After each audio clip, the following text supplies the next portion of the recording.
Welcome to Carter's Corner. We are now live, and to all our friends and family and guests and people all around the world of Facebook, we're now streaming live. Now, in the studio today with me, straight across the road from me, we have the one, the only Bass from the Health Australia Party. We had him on last week, so welcome back, Bass. Thank you. It's nice to be here. Well, I've actually got you in person this week, which is really, really good. Obviously, with the whole COVID lockdowns and everything from last week, we couldn't actually talk face to face. So this is huge. This is really, really awesome. And I have to warn you, this is the first time I've ever actually streamed a show live to the world of Facebook. I'm nervous as hell. I'm actually shaking, which I find quite amazing. So this is more my comfort zone than the radio. So I'm really used to being in front of camera from doing community TV. Yeah, exactly. So I'm really enjoying this, and it's really nice to be speaking to you here in front of you. Yeah, no, definitely. It's so much more fun doing this in person. Now, just to do a bit of a rundown for today's show, Sure. We actually have some really, I want to say bigwigs, but I don't know if that's quite the right word for it. So, Important people. arguably, especially for the TV. So you got me talking about TV now. Talking for the show's perspective. Yep. We do cop a little bit of grief saying we don't get enough people from the Labor and the Green side of things. So I think we'll smash that out of the park with today's show. We've actually got a gentleman by the name of, I thought it was Dave, but it looks like my notes here is saying Greg Busson. I hope I'm pronouncing that. I'll confirm it when he comes in, from the CFMEU, who looks like he is actually the secretary for the CFMEU. So I don't think you can get much on the other side of politics than that. So huge. So massive thank you to the CFMEU for having him on the show this week. Now, also, we've got the Honourable Charles Smith from the West Australia Party coming in. So you can't be saying that we're being biased on this show. We've got people coming out of all over the place. Now, a few things have happened yesterday.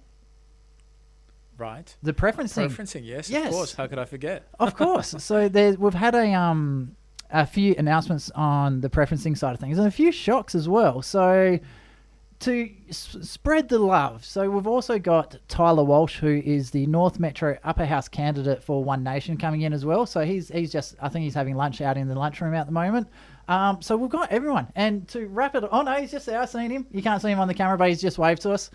And to wrap it up, for a bit of to bring it in on a high at the end, we've got the marijuana party coming in as well. Oh, wow. What a jam-packed show, Travis. Oh, We've got everybody insane. here. So before we start, because obviously there are going to be opinions, there are going to be hurt feelings on this show. There will be media people who won't like me, but we'll get to that later in possibly another show. We do need to play our disclaimer. So obviously, if you do have any questions for any of our guests today, because this is an absolute jam-packed show today, we do have the request line here, so you can send text messages in 0418 897 897.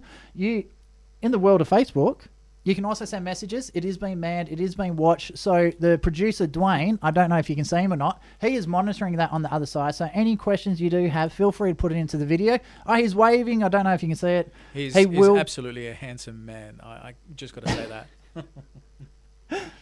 He knows you're full of it. All right. So he does send it into us in the studio. So if you are wondering why we got laptops in here and Bass is on his phone a little bit, we're looking at the questions coming through so we can hopefully answer some questions as well. So please get your questions through, have a chat. And we're done to a bit of you guys don't know about this, but I'm done to a bit of a poll. You see, we need a chairperson to help me with the show this year. So I'm going to put a poll out there. I want to get people to chat comments in. Who do you want to be the co-chair of the show? So we had Bill last week. We've got yourself today.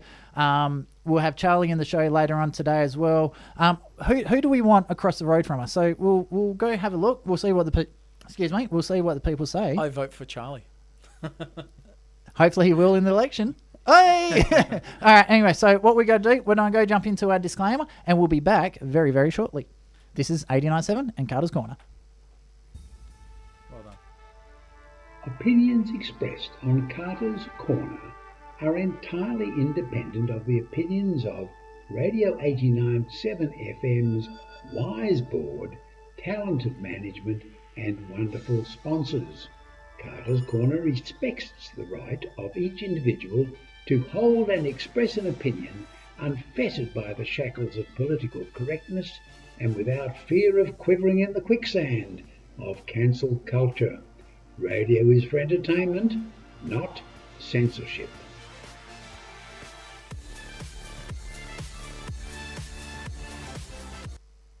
All right, we're back. Thank you for listening to our disclaimer.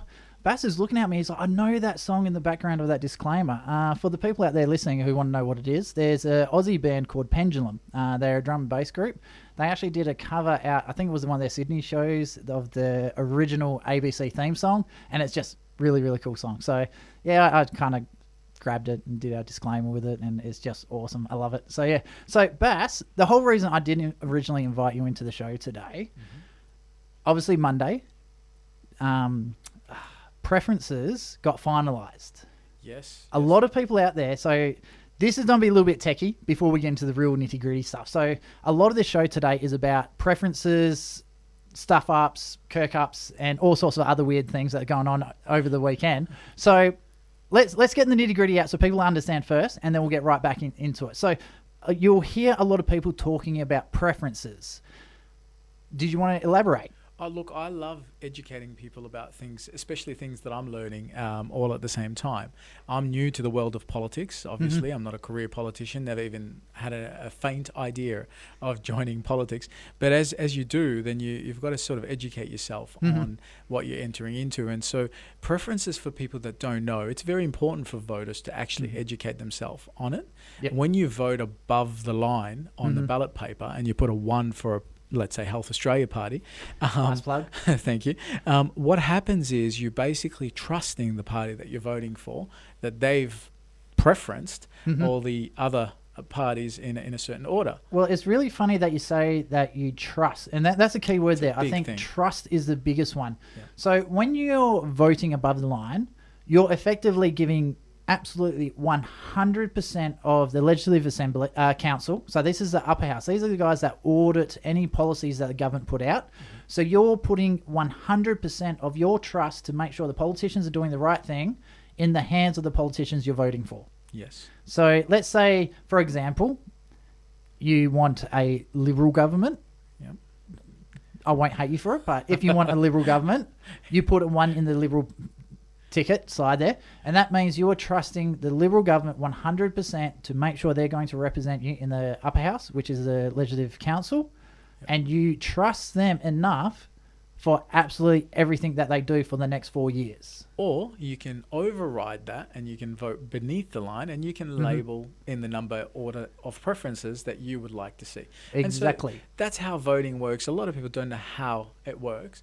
It sounds a bit basic as we're explaining it, but some people make the mistake of putting a number above the line and then beneath the line, and it makes it very, very messy. Yep. I actually asked someone at the AEC office, what do you do in that situation? They say, well, if people have gone through the trouble of labeling all the numbers beneath the line, we'll go with that over what's above the line. Yep.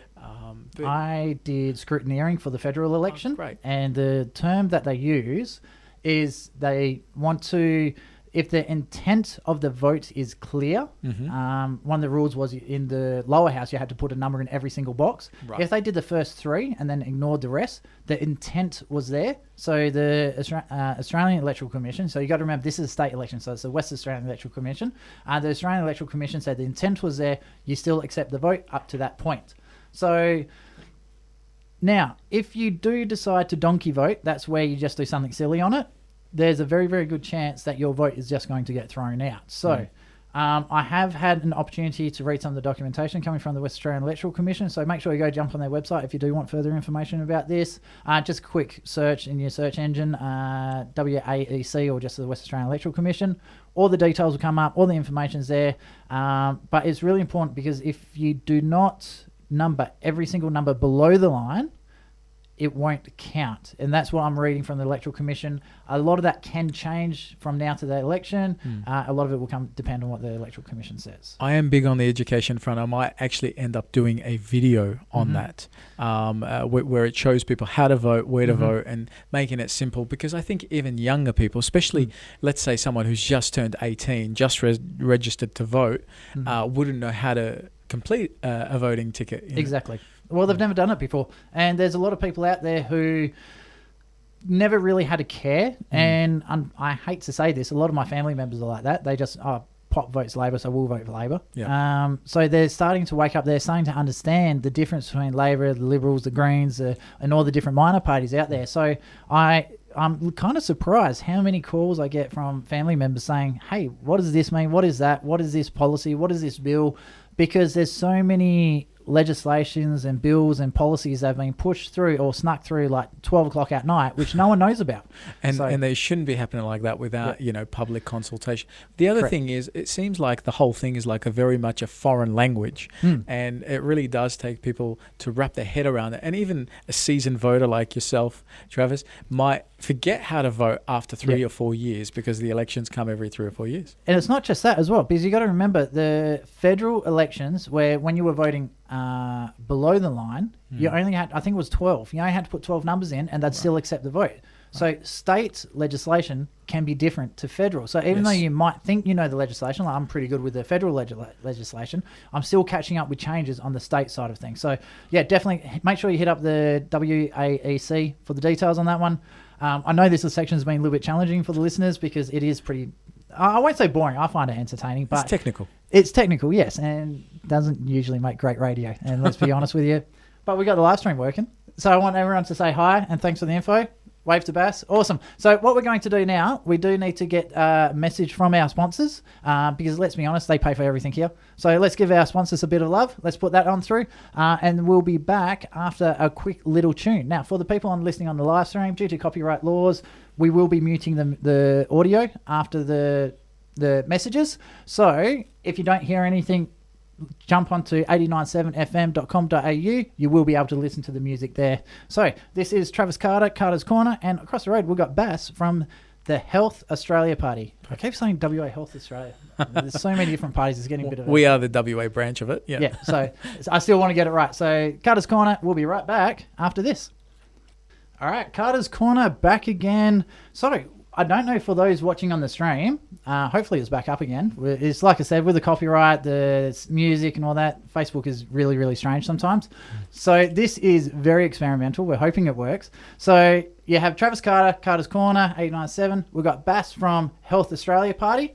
And just literally walked in the last minute. That's why we played an extra set of messages when we weren't supposed to. Sorry. We have, now, did I say your last name right? Greg Busson?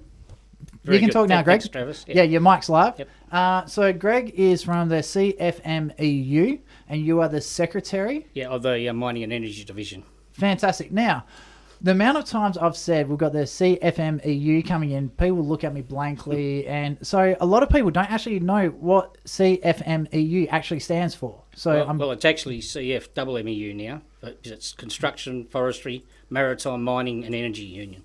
Oh wow, it's a mouthful. That is now. Yeah, so I'm shocker with names. Yeah. So I just had to go chuck a double M in there. Yeah. So We'd always say the CFMEU, but just officially it's double M. So to pretty much summarise that, pretty much if you work in some form of construction job, and obviously the other industries as well, you got a problem with your boss, you come hit you guys up, you help us out. Obviously you got to be members and whatnot and stuff like that. So on the last week, there was a very, very big announcement from our opposition leader, Zach Kirkup. And great name.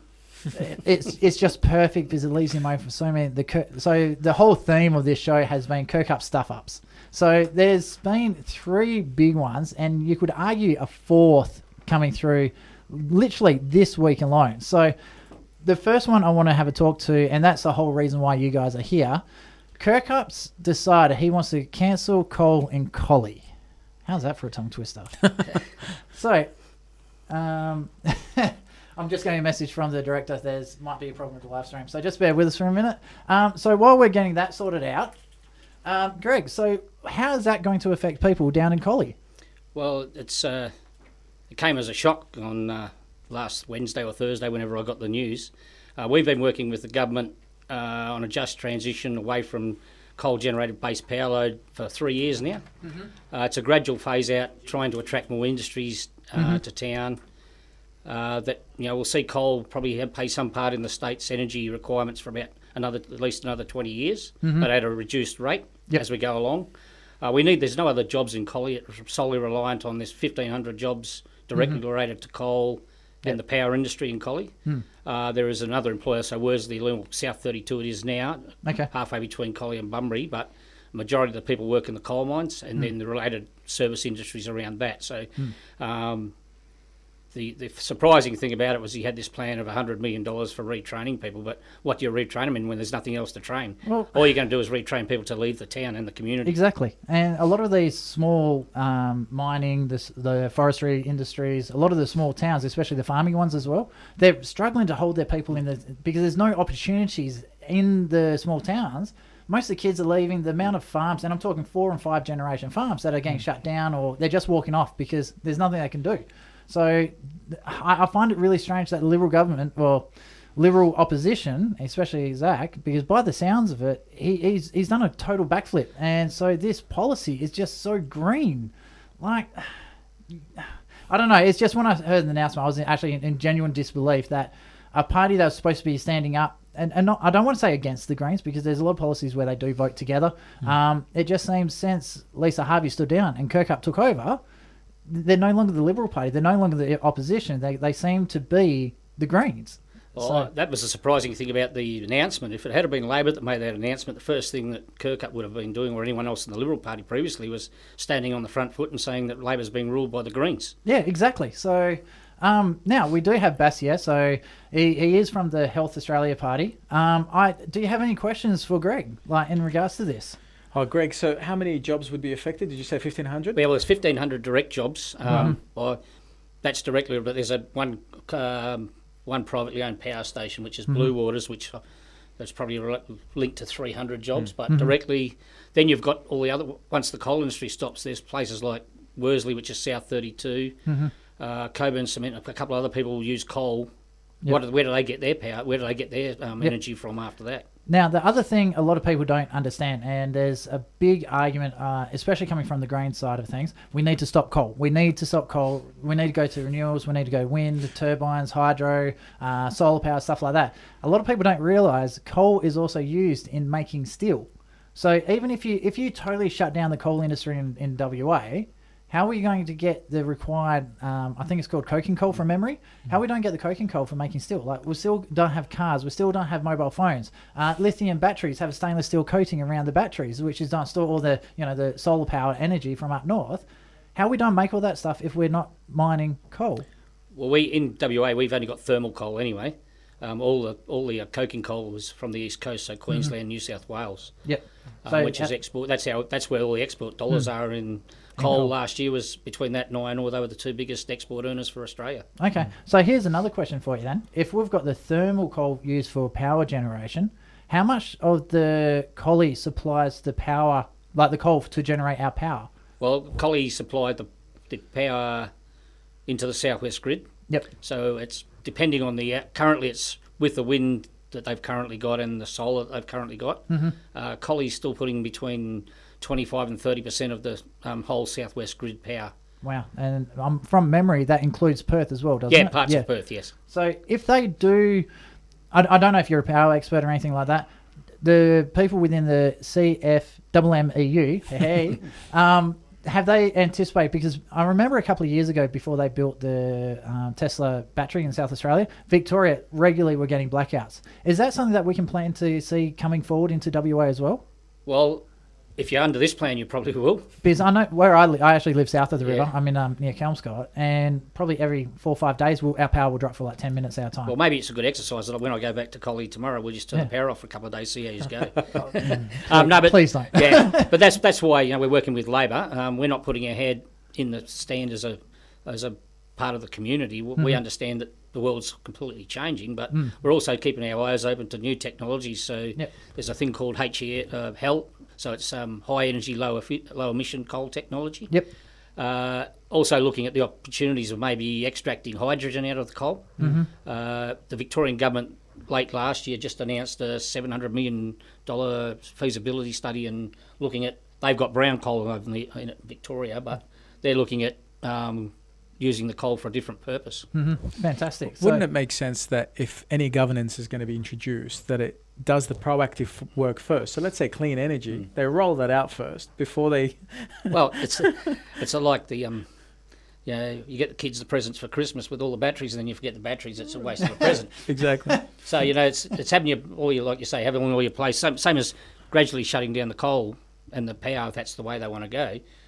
It gives you time to attract other industries to diversify the economy, and time to retrain the employees that are currently there. Mm-hmm. But then it also gives you time that if technology does change and coal's proven that there is another way they can handle it that doesn't put out the emissions that it currently does under the old technology, we've got time to adjust and adapt the current technologies. Yeah. It just makes sense to have that proactive approach rather than a reactive approach. And then it would make really clean sense as you introduce the clean energy, then you can transition and swiftly help people stay in jobs, retrain, rather than kill a town or kill. It is, and that's exactly what it's going to do. It's going to decimate a community and also parts of the southwest, because 30% of those people that work in the coal mines live in Bunbury or Busson and those areas.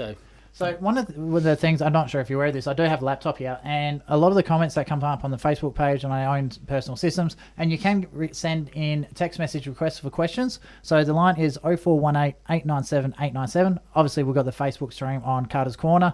Also, if you want to watch this tomorrow, we will have it on the YouTube channel. So Travis Carter on YouTube, just search me. There's a picture of me and my daughter on there. So it'll all be there. It's my favourite photo. She's just really cute. She's like giving us a kiss. My hat's falling off and it's all good. So one of the questions that were coming up through here is more of a statement than anything else. Liberal government are killers of jobs, and I used to always be on the fence on this side of things, because I always thought that Labor was more about saving jobs, especially in the construction industry and all that sort of stuff. Liberal was about creating jobs in the white collar industries, service industries, sort of like, you go down to your local cafe, things like that. So that they were both arguing over creating jobs. And I don't know if you listened to the show before. We do rip into Mark McGowan quite a lot on the show. We rip into pretty much everyone. I don't think there's many people that like me at the moment. Especially Jeff Perry. He really doesn't like me at the moment. So we have ripped into a lot of people, but one thing I have to give Mark McGowan credit for, pre-COVID this is, so ignore everything I'm saying now because of COVID, but he was doing really, really well in creating a lot of jobs for Western Australia. He was doing a really good job in securing the mining industries and all that sort of stuff. So don't get me wrong, I'm not criticising him for this. And now we see this policy coming out from Kirkup. It's just like, to recover from COVID, we should be creating more jobs. And I think he made a claim or something, making 200,000 jobs. And I'm thinking, where... It might have been $200 million or something to do this, but he's done rip off 1,500 jobs down into Collie, the associated jobs with that one, and then everything else that's going on with it. I don't get it. Do you have any idea what he could possibly have thinking, how this could help him win the next election? Or is it just picking figures out of the sky because saying, you know what, no one's going to check it, so we'll just go with it? I just think myself, reading the polls, most of his seats are either down Busson or Margaret River Way, which is a bit greener, also Claremont, Cottesloe, all that sort of area.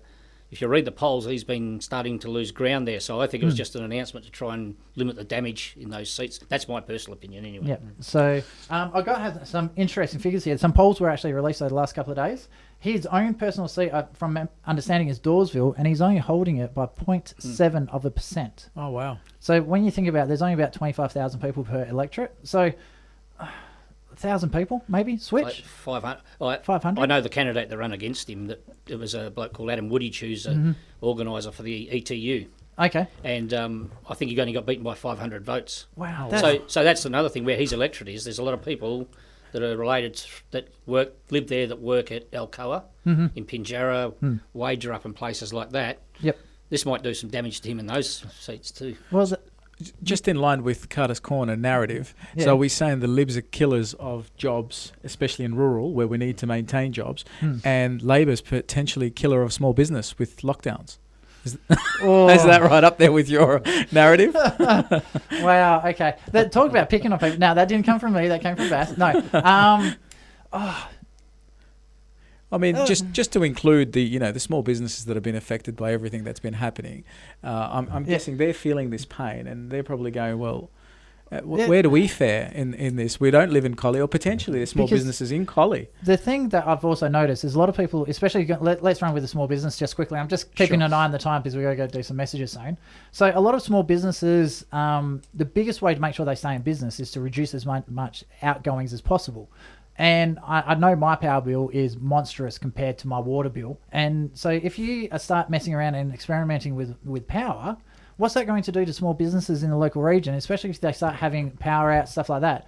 I know... Valid point. When I was a teenager, I used to work in a cafe, and if we had a blackout for more than like 2 or 3 hours, you had to throw all your food away. And you're talking like $5,000-$6,000 worth of food, especially for like a cafe or something along those lines.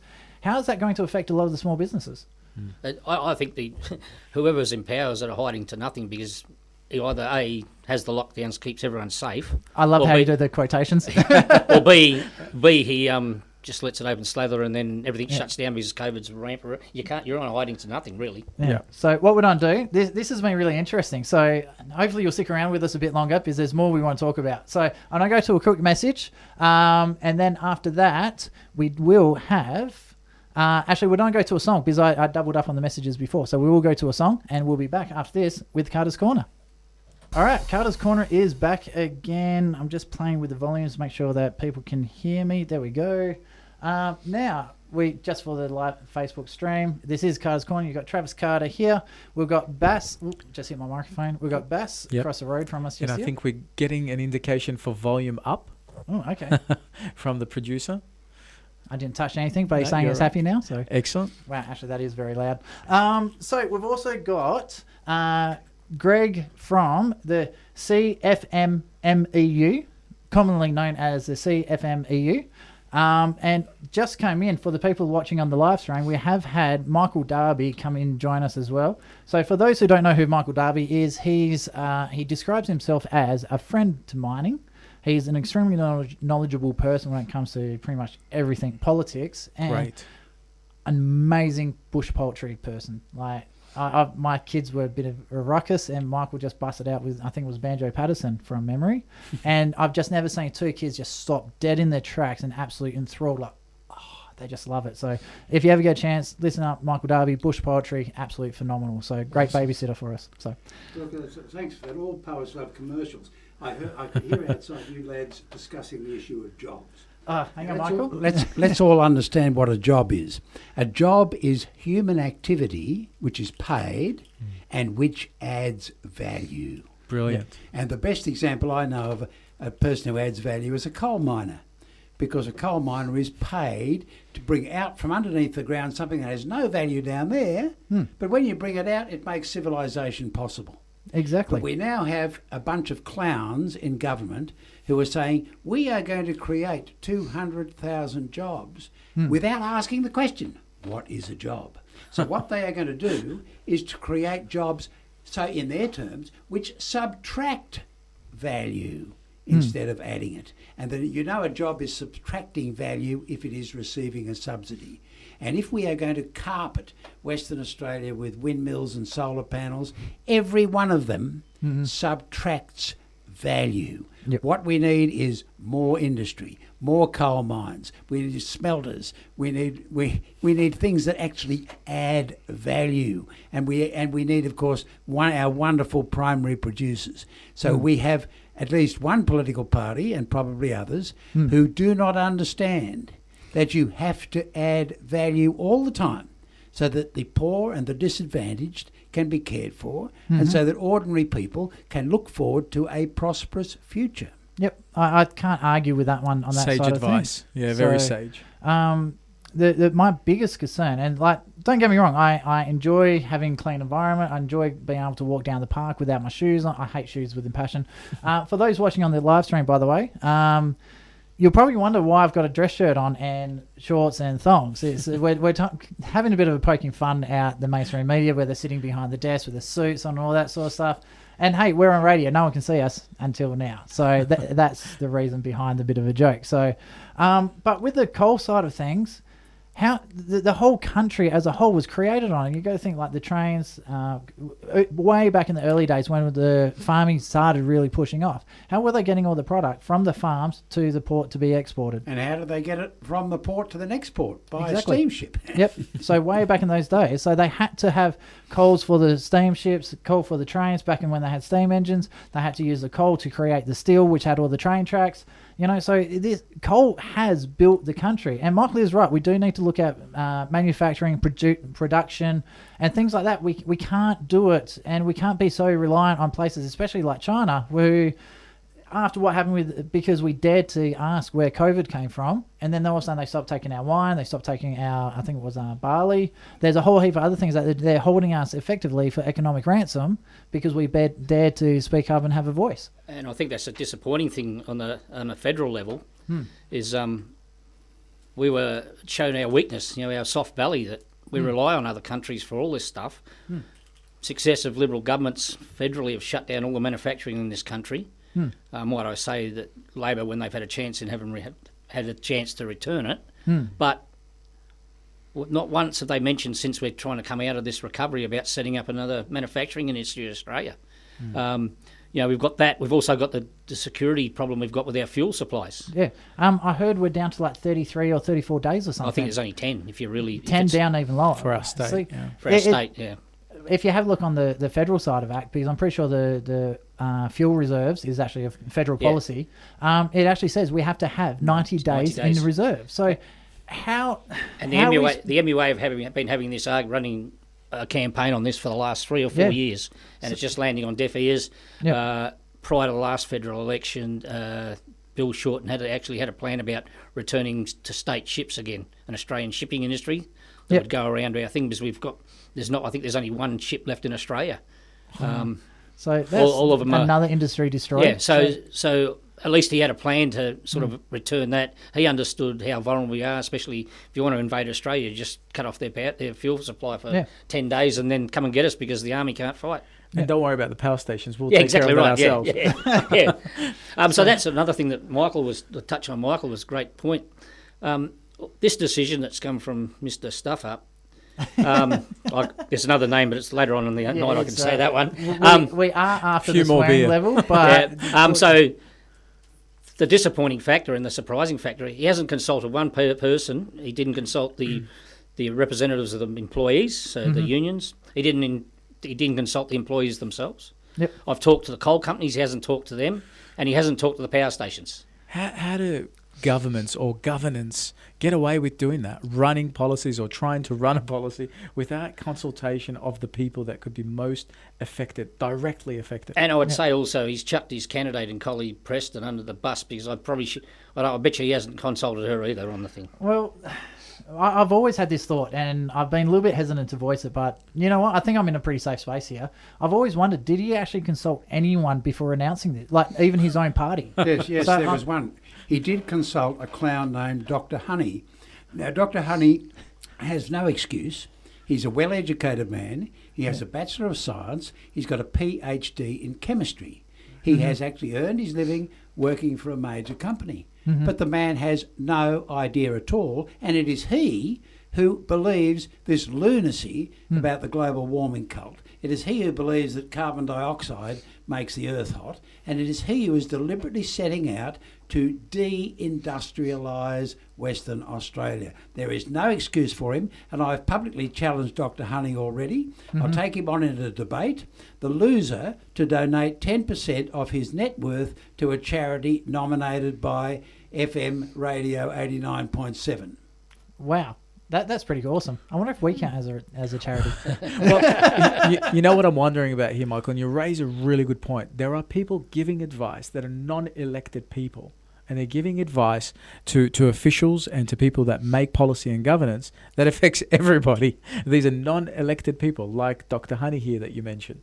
Well, it's a cult. Right. And it's a cult just like the Jehovah's Witnesses are a cult. or the Ooh, we'll leave the religion side of things out of it. So. He's happy to talk politics, but he won't go into religious blasphemy. No, we get into a little bit of trouble with that one, so we'll leave that one alone. Now, we have got a few messages coming through because obviously you can talk to us on the Facebook. You can send text messages in if you've got any questions on 0418 897 897. Yep. Also, for the people who've been listening to me a while, we do have an email, info@traviscarter.com.au, or we've got a new Carter's Corner one, but I can't remember what it is, but I'll get that one out for next week's show. So one of the messages, it's again a bit of a statement. We need to grow manufacturing here, not shut it down. Totally. He has failed to consult his voter base. He has turned his back on the conservative vote. It is scientific fact that global temperature rise leads to carbon increase. Leads carbon increase. Yes, thank you. We're both on the same chat. I really do need to get. I'm helping you out. Oh, definitely. This means that carbon increase does not result in global warming. Now, I've always had a thought about this. So we're getting bumper crops from wheats, like pretty much horticulture across the board is growing at an astronomical rate. Is this because like there is more carbon in the air? Like you can't argue that. I think the farmers blame droughts and less water on the carbon emissions. So this is one of the things that really concerns me. If the farmers are concerned about this and they've seen drier soils, this could affect us from a food supply issue. I've always had a thought about that because I saw it on Four Corners. So rather than just building dams to catch the water and not doing anything with it, this guy's going around and slowing the flow of the water instead. So what happens is the water is more waterlogged before it rains. So the rain levels isn't actually that much different. But I think what's happening is because you've got all the dams and everything, the water's flowing through the ground faster. So by slowing down the flow of the water actually inside the soil, therefore you can drought-proof the soil. And probably keep it from evaporation as well if you're sort of using whether it's trees or soil in itself in a certain way. Yeah, so that I've always thought about that. I don't know a lot about it. So. There is very innovative farming practices like rejuvenation of the soil and things like this. It always fascinates me whenever we start talking about global warming and carbon dioxide, stuff like that. People always arc up, CO2 is plant food, which effectively it is. So, So I am just keeping track of the things, but we do have a guest here. This is Greg from the CFMEU. He is the secretary from the CFMEU. In the mining and energy sector. Pretty much everything. So moving forward, because let's say a miracle happens and somehow Liberal does win. What can this... Not according to the bookies, Travis. If you had a look at that... Oh, it's terrible. But in saying that, the bookies paid out on federal government being changed last election too. Right, yeah. Apparently they paid early. Then they paid early. They really? Ladbroke, Bet365 or whatever it is, paid out early. Thought Scott was going to win. I'm not 100% sure if we're allowed to promote gambling. So, but anyway, so let's say something does happen and this plan does go ahead. What can people do to help the CFMEU to help stop this and prevent this? Well, I think just if it ever, I don't think we should wait for the miracle. I think we should be out there contacting their local candidate from the Liberal Party, saying what a stupid idea this is. Because as I always say, they always put these amount of jobs they link to renewables. Collie's a community. The community's built on the power and the coal. Yep. If you put solar panels and solar farms and wind farms out, the jobs are there when they're constructing it and when they're doing maintenance on them. There's no actual jobs that support a community. Yep.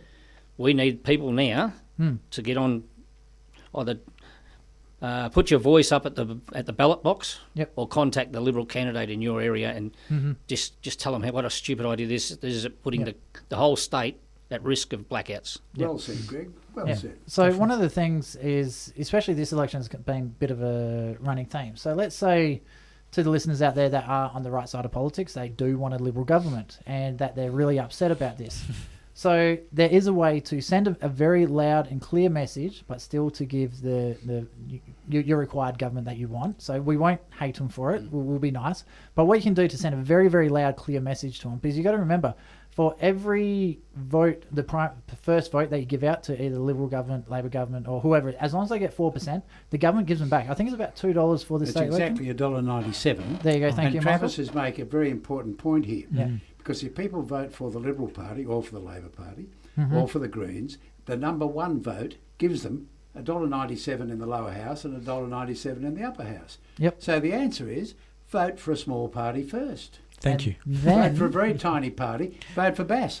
Now, if you happen to choose that you want to vote for an independent, and then or a very small party, if they get less than 4%, the Treasury doesn't even have to make a payout. Yep. Which leads me to the point about how desperately unfair it is to pay out only on 4% or better.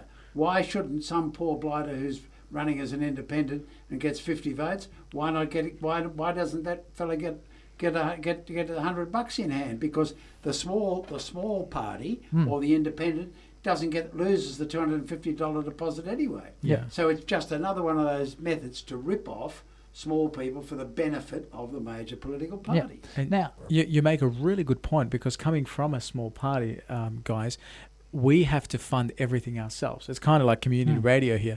we live off donations. You So- live off donations. You're CFMEU. you're a volunteer, so you basically, if you have a small business like mine, you almost park that aside to try and do what you can for campaigning, for paying for signs, for everything that you do in terms of time, energy, effort, to connect with your community, to be in a running chance to be a voice for them in Parliament. So any of those things, of course, would help. Voting for a smaller party also keeps democracy alive. Yep. I think I've spoken to a few members of community that said if you vote for one of the big parties and they get enough seats in the upper house and lower house, I think you're getting an indication over there. So basically what happens is, this is how we could lose democracy. If one particular party has the most seats in the upper and the lower house, we don't have a democracy anymore. We have more of a dictatorship. Well, I think, just on your point there, Baz, Sure. I think you just look back to the federal election previously when John Howard won by a majority, and look what the working people have suffered ever since. Yep. So, no, one thing we did hear earlier is you were saying that we need to get all the people in society to go out there and start contacting the Liberal government and say, this is a bad idea or this is a good idea. But you need to get your voices heard, because Definitely. Unfortunately, I don't think the Liberal Party is really listening to the actual core voter base on this one. I don't think they've actually said, hey, is this a good idea? Is it good to kill, hang on, what we made a catchphrase to this, cancel coal in Collie. I don't think they have actually thought about what the implication of this. So to try and actually get a response from Kirkup's office, we actually tried to call his office, and... What was the response? Answering machines. Okay. They don't even have people answering their phones. Like I understand you're a Liberal Party, and you're getting phone calls and all that sort of stuff. But how many staffers do each member of Parliament get to be able to talk to these people? And these days, 9 times out of 10 people either call their local politicians or they send an email to it. And we sent an email, and I'll just see if I can get Dwayne's response on this one. How long did it take Kirkup's office to respond to you? To the request of an interview? He's just sending it through on the messages now. So, let me just make a point about the timing of this announcement from the Liberal Party. It was just as nominations were about to close, so there was no opportunity for someone living in Collie, perhaps a minor or a lady married to a minor, or someone involved in the industry, to put his or her hand up and run as an independent. Yep. There just wasn't time to do that. And I think you'd find that if it had been announced in a decent interval, say a month before nominations closed, that there could have been half a dozen extra people running for Parliament on the theme, protect and preserve and uphold and build on Collie. So Makes sense. We've just had a few messages come from Dwayne about his attempt for a request for interview from Zach Kirkup. So hopefully he's listening. So I do want you to have a chance to come in, because that's one of the things what I like about Carter's Corner and why I created it this way. We've got, for example, Bass from the Health Australia Party. We've got Charles from the WA Health Party. We've got Tyler Walsh, who's from Not One WA Nation. Health Party, the Western Australia Party. Yeah, the West Australia Party. Thanks for that, Michael. He might be converting to us later. We'll see. And now we've got the CFMEU in here as well. We're getting all these different opinions, and I'll be honest, I don't agree with everyone's opinions on this, but that's a great thing. We need to talk about this, because there might be something that's really important to me and some other people, and then there's something to other people. Yes. And by working together, we get really good policy, strong policy that's fair across the board. And if you, like you said before, if you've got too many people in the upper house, it causes a lot of problems. So I think the community benefits from so many varied views. Correct. If we could all, hold the respect for each other's point of views and see how can we work together to better serve the community, that's what democracy is built on, right? Yeah. Now, so we did request for Zach Kirkup to come into the show. Yeah. So pretty much we got through to the admin side of things, and then all the media walls went up. And yes, we'll get back to you. So I highly No doubt, response, basically. Yeah, I highly doubt we'll get anything from him. So, but I'll keep my fingers crossed because we do want him to have the ability to have his say, try and explain it, and like I said, what's the science behind it? What studies have you done? Have you actually spoken to the community? Do you think this is actually a good thing? Yeah. Because personally, I think, like you said, I think he's throwing the Liberal candidate for Collie under the bus. The thing about it is he's running on this thing about being carbon neutral.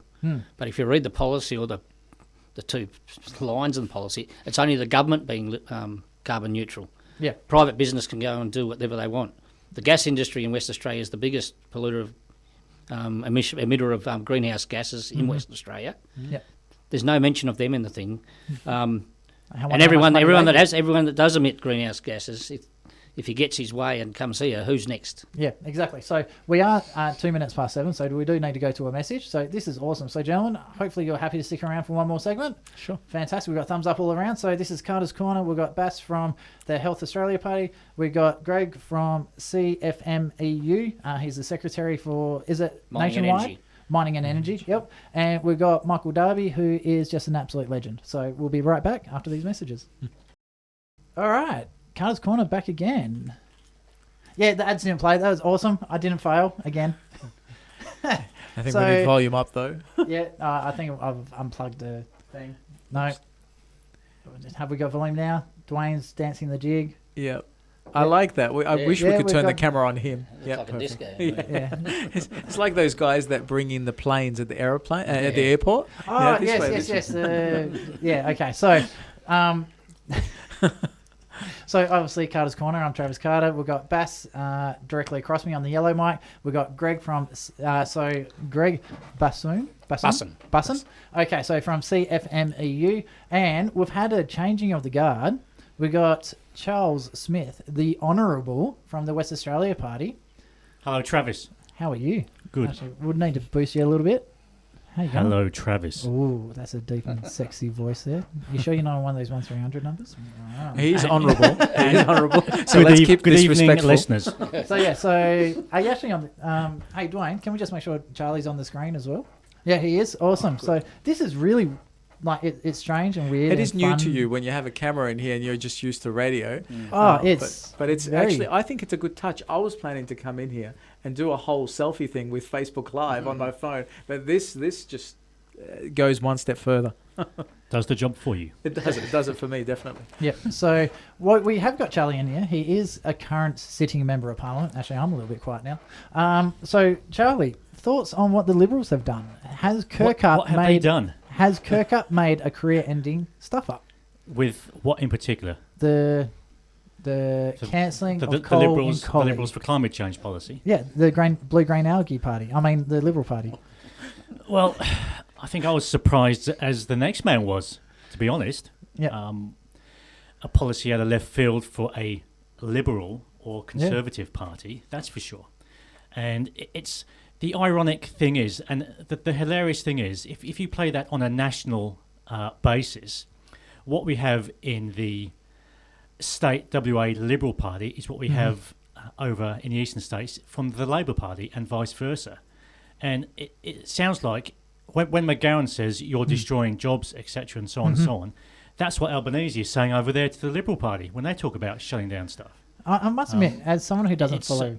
We're seeing like a 180 reverse in politics. It's just a bizarre situation to be in. Yep, I must admit, I'll be honest with you guys, I don't vote for either of the majors. I haven't for a long time. Good.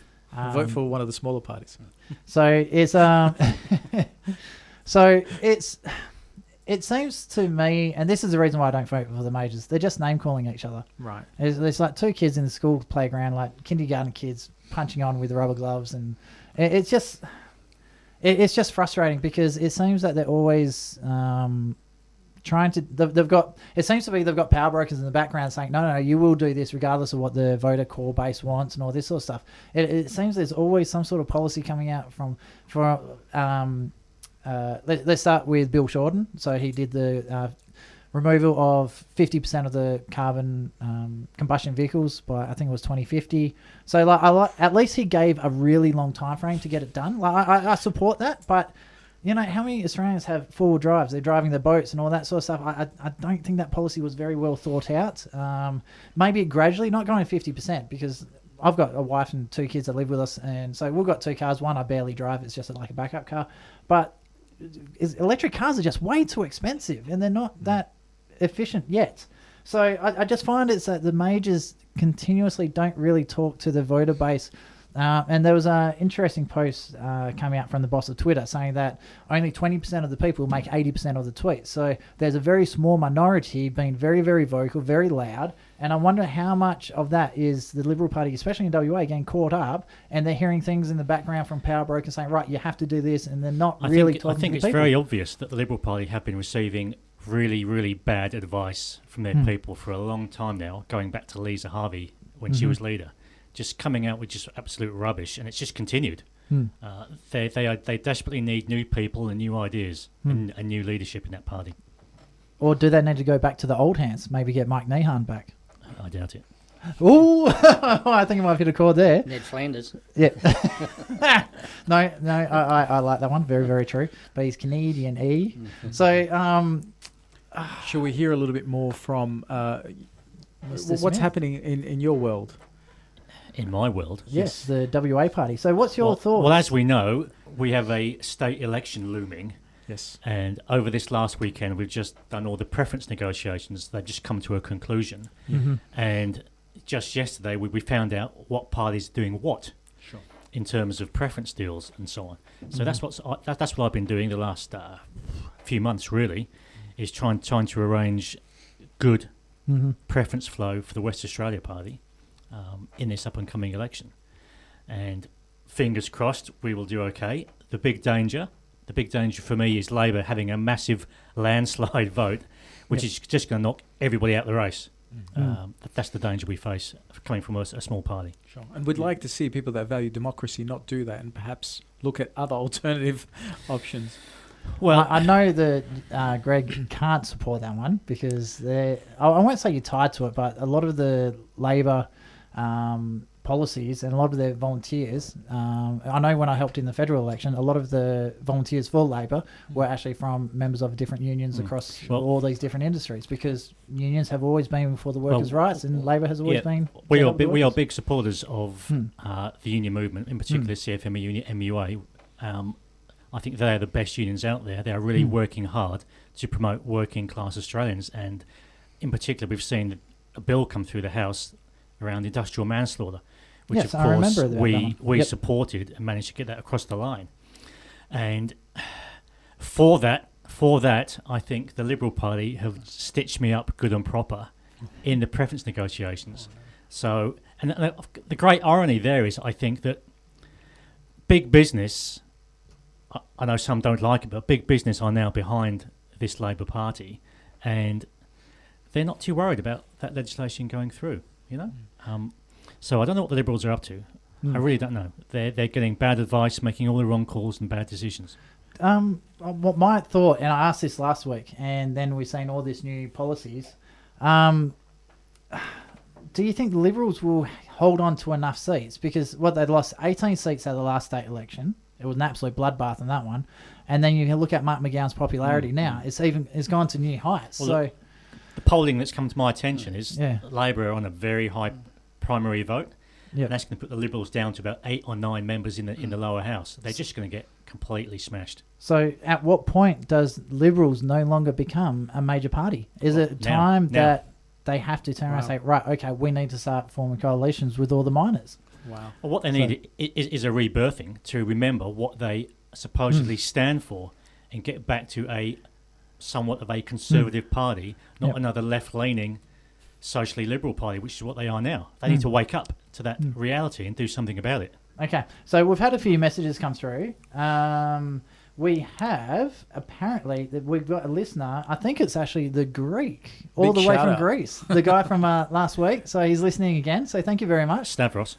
I actually know his real name, but he's asked to keep it quiet because apparently I don't know if you heard last week's show, but some of the stuff that's happening in Greece is that they've just taken Do they have liberals over in Greek? No, I think Greek land. I think they've got the party from V for Vendetta, and the people are disappearing, and people are going to jail just for like stepping out of their front door and things like this, like full on hardcore lockdowns from 6 p.m. to 6 a.m. If you want to leave your house, you got to send a text, hey, I'm leaving my house, and from that moment you got 2 hours to get everything done back again, and it's absolutely insane, and so. I would not want to be living in Greece at the moment. So how do they get away with that in Greece? Because the Greeks can really protest. They like a protest. The French protest. At some stage, during the GFC, I worked for a global Fortune 500 company. And at some stage, one of the decisions by management was to give everyone a pay cut. And we all in Australia completely agreed, and we all said, yes, we understand, we don't want to lose jobs. Let's agreeably take this pay cut. Then we hear about our friends in France. They closed the factory gates down. They burnt tyres at the front with rubber burning. They held their management hostage in their office.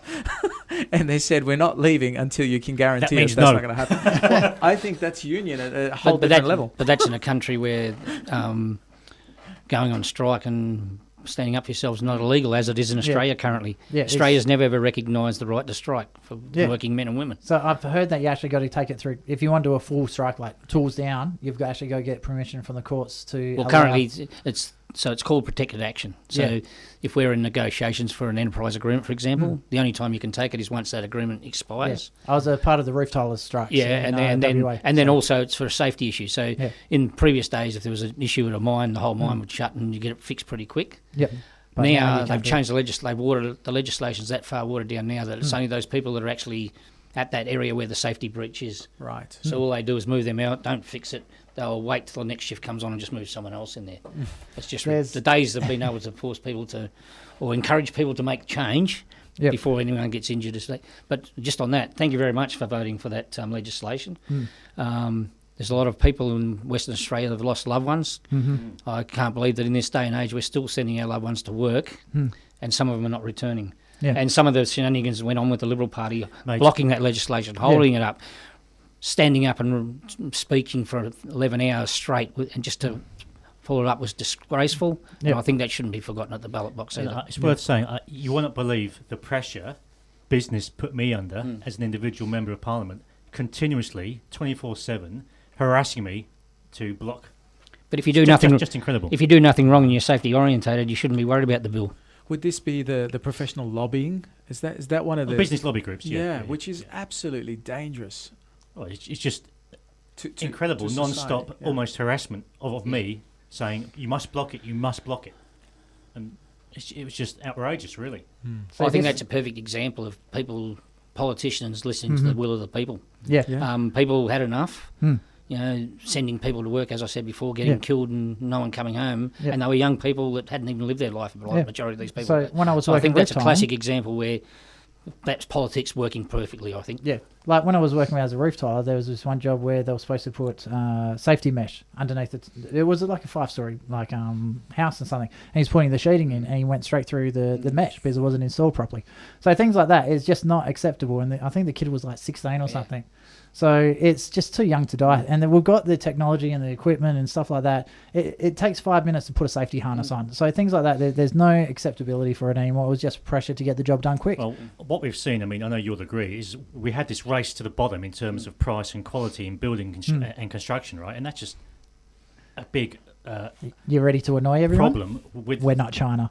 Well, that's caused all these problems within the building standards. And construction. It's just a disaster. Whether it's construction or whether it's mining, and probably every other business in Australia, as soon as financial constraints or financial pressure come on company, the first two things they cut, safety and training. And they're the two biggest things that keep people alive. And if the companies realise that, they're the two biggest things that make money for you, because if you get the job on, you'll get it done on time, you'll get people properly trained that can do the job, and it'll be good quality work, and you'll get the work. Do it properly the first time or don't do it. So Mum always said, do it properly the first time or don't do it. Now, we are up to time for another message. So, Greg, you've been stellar. A lot of our opinions differ, but that's fine. That's the great thing about this show.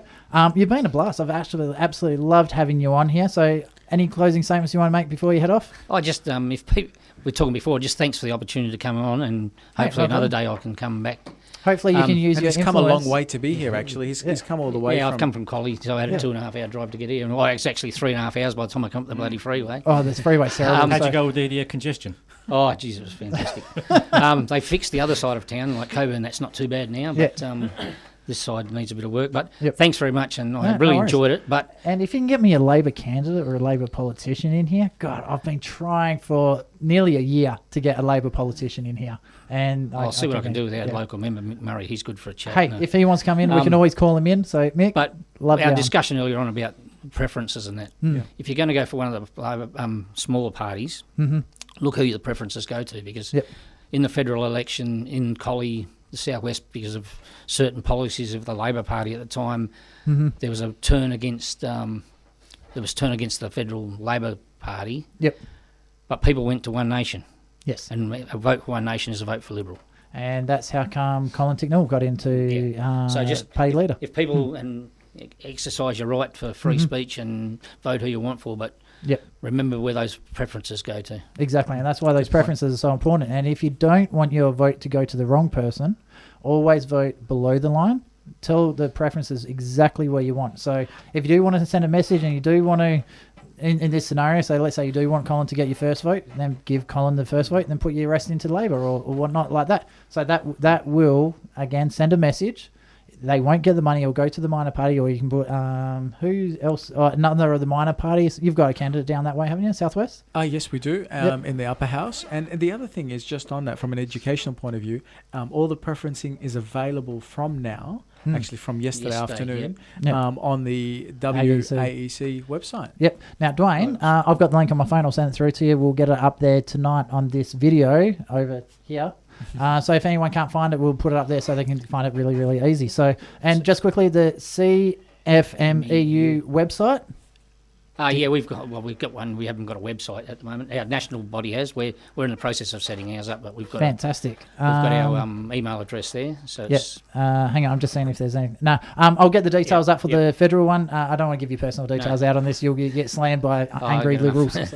Just as we said before, if people feel badly enough or strongly enough about what this could do to a community, but also what it could do to their own power supply. I urge you to go out there and start lobbying these Liberal Party politicians out there, and don't forget your National Party people either, because they haven't said a word in this, so they're complicit in my life. No worries, fantastic. So we're going to go to a quick message from our sponsors. All right, Carter's Corner is back. Did the ad stop? Yep, beautiful. Oh, God, there's too many buttons to press and things like that. Come on, mate, you're a professional. No, community radio. Come on, dude, ease up. Wow, bully. Anyway, so we're just checking. Dwayne's looking at it. Volume up. Good. He does do a really good dance behind the scenes there. Somebody say something. Getting the volume up on the... So just so people are aware what's going on, we do have a camera set up in the studio. We are streaming live through Carter's Corner Facebook page, so just Google us. From memory, I think it's Carter's Corner 20 and 21. The Carter's Corner was taken, so I had to go and play with it a little bit. So look us up on the... Sorry, the producer just came in the studio, handing stuff out, slamming the door. Awesome. So we do have Bass from the Health Australia Party. We got Honourable Charles Smith with a thumbs up. Good evening, listeners. Say hi. Woohoo. So he's the beautiful bald man. I had to say it. For the people who don't know, off air, we just rip into each other non-stop. It's awesome. It's true. We call each other intelligent off air, but we call each other beautiful on air. I think that's a good balance. We just need a rainbow flag now. That's right. And you will notice a new person in the studio with us as well. So we have Tyler. Tyler Walsh is the One Nation Upper House candidate for the North Metropolitan Region in the Legislative Council. That's right. Pretty much he's the Upper House guy for One Nation. Yeah, One Nation's Upper House in the North Metro region, and we've got Upper House candidates in every region as well. So Dale Griller in East Metro, and Phil Scott in South, and then the 3 rural regions. Yep, we've got candidates there as well. So fantastic. Good to be here, Travis. Awesome. So absolutely awesome to actually get you on the air with us as well. So pretty much with what's been going on the media with the preference deals, with Kirkup, Stuffups, just everything. This has been a really, really juicy election for us here at Carter's Corner. It's given us so many topics, so many issues. There's just such a rich environment to report on. It's absolutely fantastic.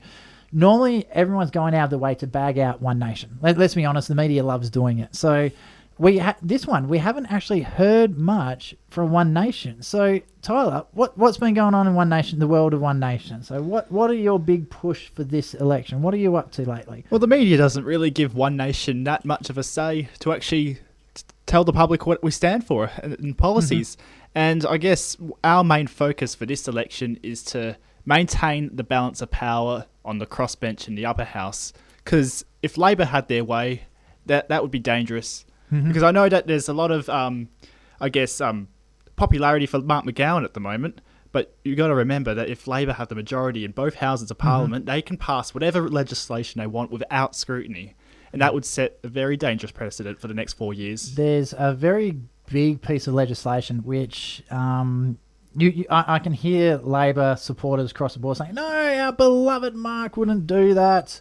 And he's actually already done it. He's already used the coronavirus pandemic as an excuse to make amendments to the 2002. Oh, this is worse. The 2002 Mineralogy Act. It's the Iron Ore Processing Act with everyone's most hated cane toad, Clive Palmer. So in it, I'm getting a few laughs with that cane toad comment. So wow, that level's high. So what's happened is he's actually removed Clive Palmer's right to criminal justice against anyone from the state government. So he's done that, and he's backdated it all the way to the start of the 2002. Basically legislated himself out of legal liability or out of a legal battle, No, not just himself, the entire WA government. So what he's done in that bill, and if I would understand it if it was purely only during the pandemic, because we were struggling for money at the time. A lot of things were up in there. No one really knew what was going on, but he backdated it outside of the pandemic time zone. So they cannot be charged or sued on anything. If anyone from the state government come along, punched him, I'd like to say stabbed him and killed him, but he's removed all criminal liabilities, civil liabilities, everything has been removed. You just mentioned Clive Palmer. Yes. A little birdie told me that Palmer is funding the National Party. Have you heard that? I would not be surprised. I haven't heard it, but this election is... Come on, we've got Liberals becoming the blue-green algae party. I mean, the waste of space. I mean, waste of oxygen. I mean, the Liberal Party. Sorry. That was Travis having a conversation with himself, I think. No, that was me. I enjoyed that. That was me trying to get around legal legislation. So I understand. Yet the Nationals WA supported that bill. But Palmer, everyone supported that bill. Palmer is surprisingly... Come on, Charlie. Did you support that bill? I stayed mute, actually. Exactly. I didn't say yay or no. There was no vote on it in the upper house because it was unchallenged. Yeah. Yeah. So, sorry, Tyler, but One Nation didn't challenge it either. So, everyone in the upper house failed on that one, in my opinion. So, sorry, but yes. You're well informed. How do you know these things? Because I did a big speech and protest on it. Because when I heard what they were trying to do with the bill, I think you'll find it was agreed under the emergency provisions to push all their stuff they classified as a COVID emergency through the House. Right. Yeah. Once you have both major parties supporting something. I think they even bamboozled the big brains, the geniuses in the Liberal Party with this as well. So the thing is that they were changing legislation outside of COVID. So, and they were also changing federal policy. And what really surprised me, because this got challenged, I think it's still currently in the High Courts, but his ability to come across the border. So, obviously, Section 92 of the Australian Constitution. It's worth mentioning as well, while we're on this Emergency Provision Act, that the government also, under these emergency provisions, gave complete executive power to the Minister for Local Government and the Minister for Planning. Oh, it gets even complete further. Executive power. Over those portfolios. It's outrageous. Yeah, and the person who declared... So, Fran Logan, who's the State Emergency Minister, and Roger Cook, who's the Health Minister, when they enact a state of emergency, pretty much they become the most powerful people in West Australia. Even more powerful than the Premier. So, are these the people advising the McGowan government during this crisis on the health stuff, like the masks, for example? No. That's the Chief Health Officer, who's not even voted in. Not even elected? No. He's just, you're the Chief Health Officer. Could he be held liable? No. Well, he's not technically. Like, for example, for the bad advice or advice that is not backed by science. Could he be sued? My understanding as a doctor, Go for a test case and find out. Because I'm sure there are people out there that are not happy about some of this advice that's happening. Of course. Yeah. So no, it's insane. So let's get back to it. So Tyler, what's One Nation's push on a lot of these things? What are you guys doing to try and boost your popularity in society? How are you getting your message out there? Because obviously the media, especially people like Channel 7 or Channel 9 or ABC, they love you guys to pieces. They love writing articles about you guys. So what are you guys doing to try and build that reputation of One Nation within the community? So I understand you've got something coming up. Yes, we do have something coming up. I guess on Saturday, obviously, there's the Millions March in Scarborough on Brighton Reserve. Oh, so fantastic. I'll be there myself, actually speaking, because one of the hot topic issues at the moment, and obviously there's a new party that's coming to the race specifically on this one issue about the Public Health Act of 2016. So this goes back into the Barnett government. Yep. So Liberal government. Yep, Liberal government, where anyone authorised by the Chief Health Officer can forcefully administer medication or vaccinations and remove clothing, including underwear. This is anyone. This could be Anyone. a non-medical professional like a security guard or a police officer. Exactly. Yes. Who's not trained to administer any kind of injection. That's right. That is a bit scary, isn't it? Yeah, it's very, very draconian stuff, yeah. And apparently only Western Australia has this sort of legislation, I believe. Is that correct? How do you think that goes in terms of the Nuremberg Code? So what code was that, sir? The Nuremberg Code, which is Okay. obviously... Just one moment, guys. Yep, sure. Hey, Charlie, say hi. Hello. No, you're definitely on. Oh, good. Yeah. Sorry, we just had a message come through on I think it was the Facebook, or was it something else? Just saying that Charlie's mic was off. Yep. I know, his I don't chair's know. definitely squeaking. It was checking in that you're joining us on the conversation. How do you feel, Charlie, about this? Doesn't this go against the Nuremberg Code? The what code? That's exactly what he just Wow, asked me. talk about educated politicians. Fantastic. So, Some research. We let's briefly tell us- talked about this last week, and I said if this section of the Act ever comes into play, it'll be a very disappointing day for Western Australia. That's For what I all can of say. Australia, I think it's completely un-Australian. yeah. So just so those guys that don't know, the Nuremberg Code. Yes, thank you. You're welcome. It actually started in Germany. I think it was after the Second World War, where Yes, they were it doing was. a lot of very, very inhumane experiments, like trying to take someone's heart out while they're still alive, putting needles through people's ears and all that sort of stuff. Lots of so nasty human it's- experimentation. A lot of people hear about the 10 tortures that are not allowed, so dropping water onto someone's head, that came from the Nuremberg Code, putting bamboo up people's fingernails, so all those really weird and crazy things that come out during wartime to get information. So a lot of the Nuremberg covers a lot of that stuff, what you can and can't do, how you can treat people and stuff like that.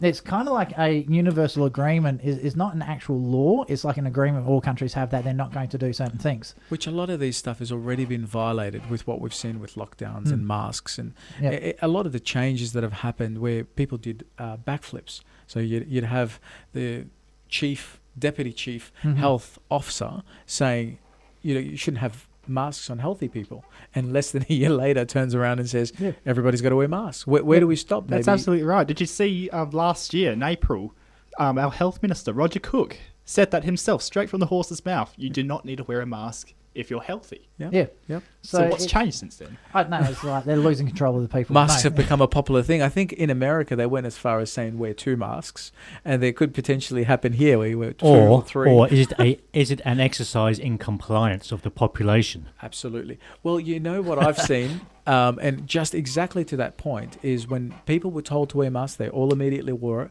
On the 14th of February, when they were told they now take them off, people completely took it. I haven't seen one person wearing them. So I'm wondering, are the people doing it out of compliance or out of sheer fear from the virus and thinking that the mask will protect them? I think this has been a great excuse for demagogues in the media in particular to push that agenda. Yep. The fear is just constant. I actually did speak to a few people about that because I suffer chronic asthma, so I'm actually exempt, and I was this really, really shocked me. So when I went to my GP, I won't say which GP it was. I can tell you it was south of the river.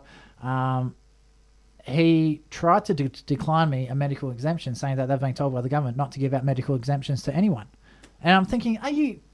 I Just may or doesn't may make not have sense. sworn out the doctor. Yeah. And I said, if you're not going to do it, I'm going to go to another until I get one.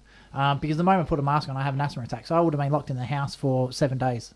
So he did give it to me, which is good. So I was still able to do the show. But for them to do that size much of a push, and so a lot of people ask me, why aren't you wearing your mask? And so I asked them, why are you wearing a mask? Yep. And it wasn't because they were told by the government. It wasn't because they were told by the media. They didn't want to get fined. It was the money incentive you got to understand, like, so many small businesses are getting destroyed at the moment. So many people are lacking in job security, just security as a whole with this whole pandemic, because no one knows what's actually going on. Yeah, they're uncertainty. They're petrified. I was not terrified and petrified together.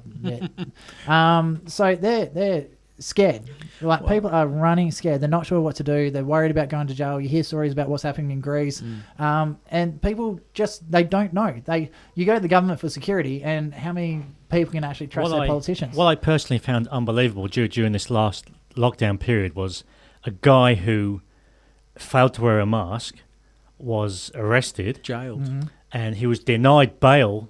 Yeah, and was kept inside for 18 days. Yeah, and we have people who commit acts of dreadful domestic violence, burglary and so on, straight back out. Yeah. No problem. But you failed to wear a mask, no bail for you. It's just going to mention it was in Townsville. Wasn't someone convicted of rape or sexual assault and they were granted bail? How many people get charged for murder and they're out on bail straight away? Like, the whole legal justice system is absolutely busted. So, and it gets even worse all the way, like, this guy, he just didn't want to wear a mask, so he gets jailed and put, like, literally slammed to the ground, arrested, jailed for 18 days, I think it was. And don't forget the fines and everything else, court cases and everything on top of that. But you get let's put this into perspective. We've got people and guys who haven't seen their kids for 4, 5, 6, 10 years. They're going to court trying to get access to the kids, and then their ex lie about what's going on, and absolutely nothing happens. So you've got people intentionally going out of their way destroying people's lives, right? And they're not even getting a slap on the wrist. They're getting absolutely nothing. So no, it's shocking. Well, I mean, someone's saying that I'm ranting, but it's kind of true, actually. The other divide that it's caused amongst the community during the mask wearing episode is it's really caused people that wear masks because they're afraid of getting the fines, or maybe they believe that the mask will protect them from the virus, looking at people that might be like Travis, that have an actual, real, genuine exemption because they could suffer. And they are shouting, burn them. Yeah, that's right. It's just incredible. It's incredible. It's insane. Yeah. Huge divide rather than, union and connection of the community. You know that one person that had a crack at me for it? Like, the everyday person didn't care. It was the school principal at my kid's school. He was the only one that had a crack at me, and I was very surprised. I thought he'd be understanding because he's very cool selfish. Oh yeah, definitely, all the way. So anyway, I've just realised we're 4 minutes past, so we do need to go to a quick message. So we're going to go to a message, have a bit of a song, and then we're going to continue this one, and we'll be right back on Carter's Corner. And we're live again. Is Facebook coming through, Dwayne? No, we need to volume up on Carter's Corner with Travis Carter. We've got the Honourable Charles Smith. Hello. That's crazy loud on my side. Again. All right, so apparently we're there. Is that volume's good? YouTube. Facebook. Thank you, Tyler. Facebook people, if you're listening to this, let us know how the volume's. Make sure you can hear us nice and clear. Now, obviously, Travis Carter, Carter's Corner. Honourable Charles Smith, the West Australian Party. We've got Tyler Walsh, candidate for One Nation in the Upper House. And Baz is having a bit of a break and a bit of a coffee because it is a long show. I have my coffee in a bottle. It tastes beautiful. He's gone back to his pyramid scheme. Oh, of course it is. So Dare Ice Coffee, if you'd like, please sponsor us. We can always use more money. And filling in for Bass to talk preferences, we do have Michael Darby across the road from us again. Yes, I'm very happy to talk preferences. Just keep talking there for a minute, Michael, just so I can get levels out. Preferences are what a party uses as a badge. And we can look at the party's preferences and make conclusions about how that party feels. So where you see, for example, the Liberal Party putting ahead of the Labor Party the Greens, how could that be? My personal thoughts is Liberals have gone so far to the left that they're no longer the Blue Party, they're the Blue-Green Algae Party and a waste of oxygen. Well, that's... And there I've said... by the way, that's my opinion, not the station's. Yes, but I just make this point generally, that when one picks up a how-to-vote card, one may not know very much about the candidate. But by looking at how that candidate has indicated she or he will vote, you can get some kind of an impression. Yep. And if somebody has produced a how to vote card which is more or less in line with your own views, then you've got a chance of that party winning your support. Exactly. Now, that leads me to the point that everyone who puts out a how to vote card must put on that how to vote card the political affiliations of the people that they've listed. Because to my mind, it's extremely dishonest to see a how to vote card that doesn't tell you who has got the number 1, 2, 3, 4, 5, and 6, and so forth. And there has been an unfortunate tendency in Australia for parties to hide to whom they are giving their preferences, and that is, in my view, a very retrograde step. So the good news is the WAEC has published all the preferences, but God, there's a lot of names on there. It's really, really, really hard to find out exactly who's preferencing who from what party and everything else like that. So just going to... a few messages come here. Okay, my producer's telling me to unfold my arms, so I'll explain it to him later. Anyway, so we do have Tyler, candidate for One Nation in the upper house. What's your thoughts on the negotiation of the preferences? Are you happy with it where you're sitting with the other parties? Is there anything that ticks you off? Well, as when Michael was talking about how to vote cards, my personal opinion is that they should only be used as a guide. One Nation has always encouraged voters to pick their own preferences. That way, the voter knows exactly where their vote is going. And that includes for the upper house as well, voting below the line. I know it's a pain in it. It is painful voting below the line because it's like it's 10-15 minutes. It's not that painful. I'm a below the line voter. Yeah, like to me, it doesn't really bother me. But 54 candidates, I can understand why some voters might be annoyed at that. Only 54 candidates, so that's okay. That's a lot. That's a lot. that is a lot. Yeah. So when it comes to parties submitting their group tickets to the Electoral Commission, it can get very complicated as exactly where to number each and every individual party. And looking at mine in the North Metro region, I've got a bit of a bone to pick with the Liberal Party, to be honest with you. Go for it. We're ripping into Kirkup in this show, so go for it. So what's the bone, Tyler? Well, this is exclusively to the North Metropolitan region, I might add.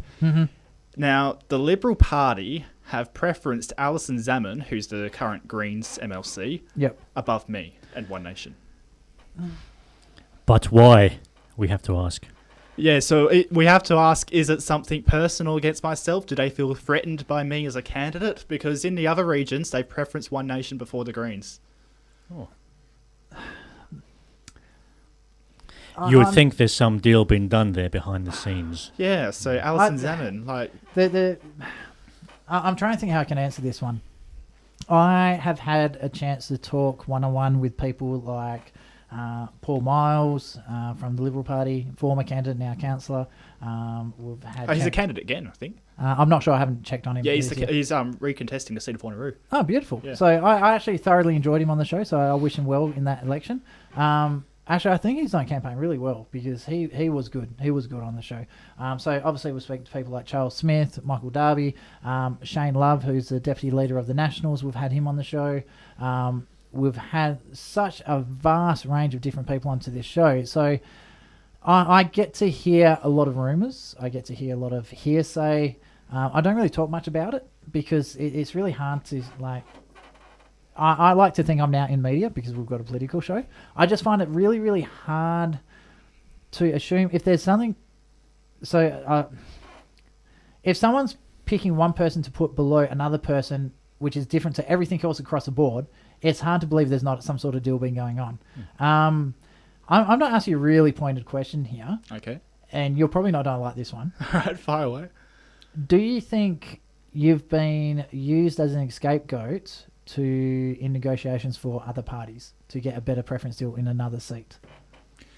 Well, yeah, I'm not involved with the preferencing in my party, so obviously all preferences are dealt with the party executive, so I'm not part of that, so I don't get any say in preference negotiations, unfortunately. I couldn't even have an opinion on that just because I'm not involved in the process. Okay, so are you allowed to say who is in control of the process?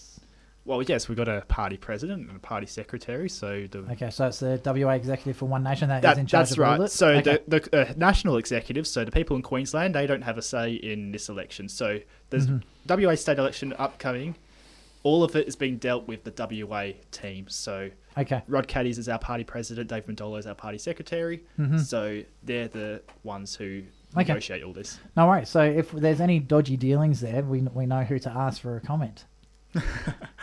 Well, yeah, if you have any questions, then those are the people to ask. Okay, yes. easy, awesome.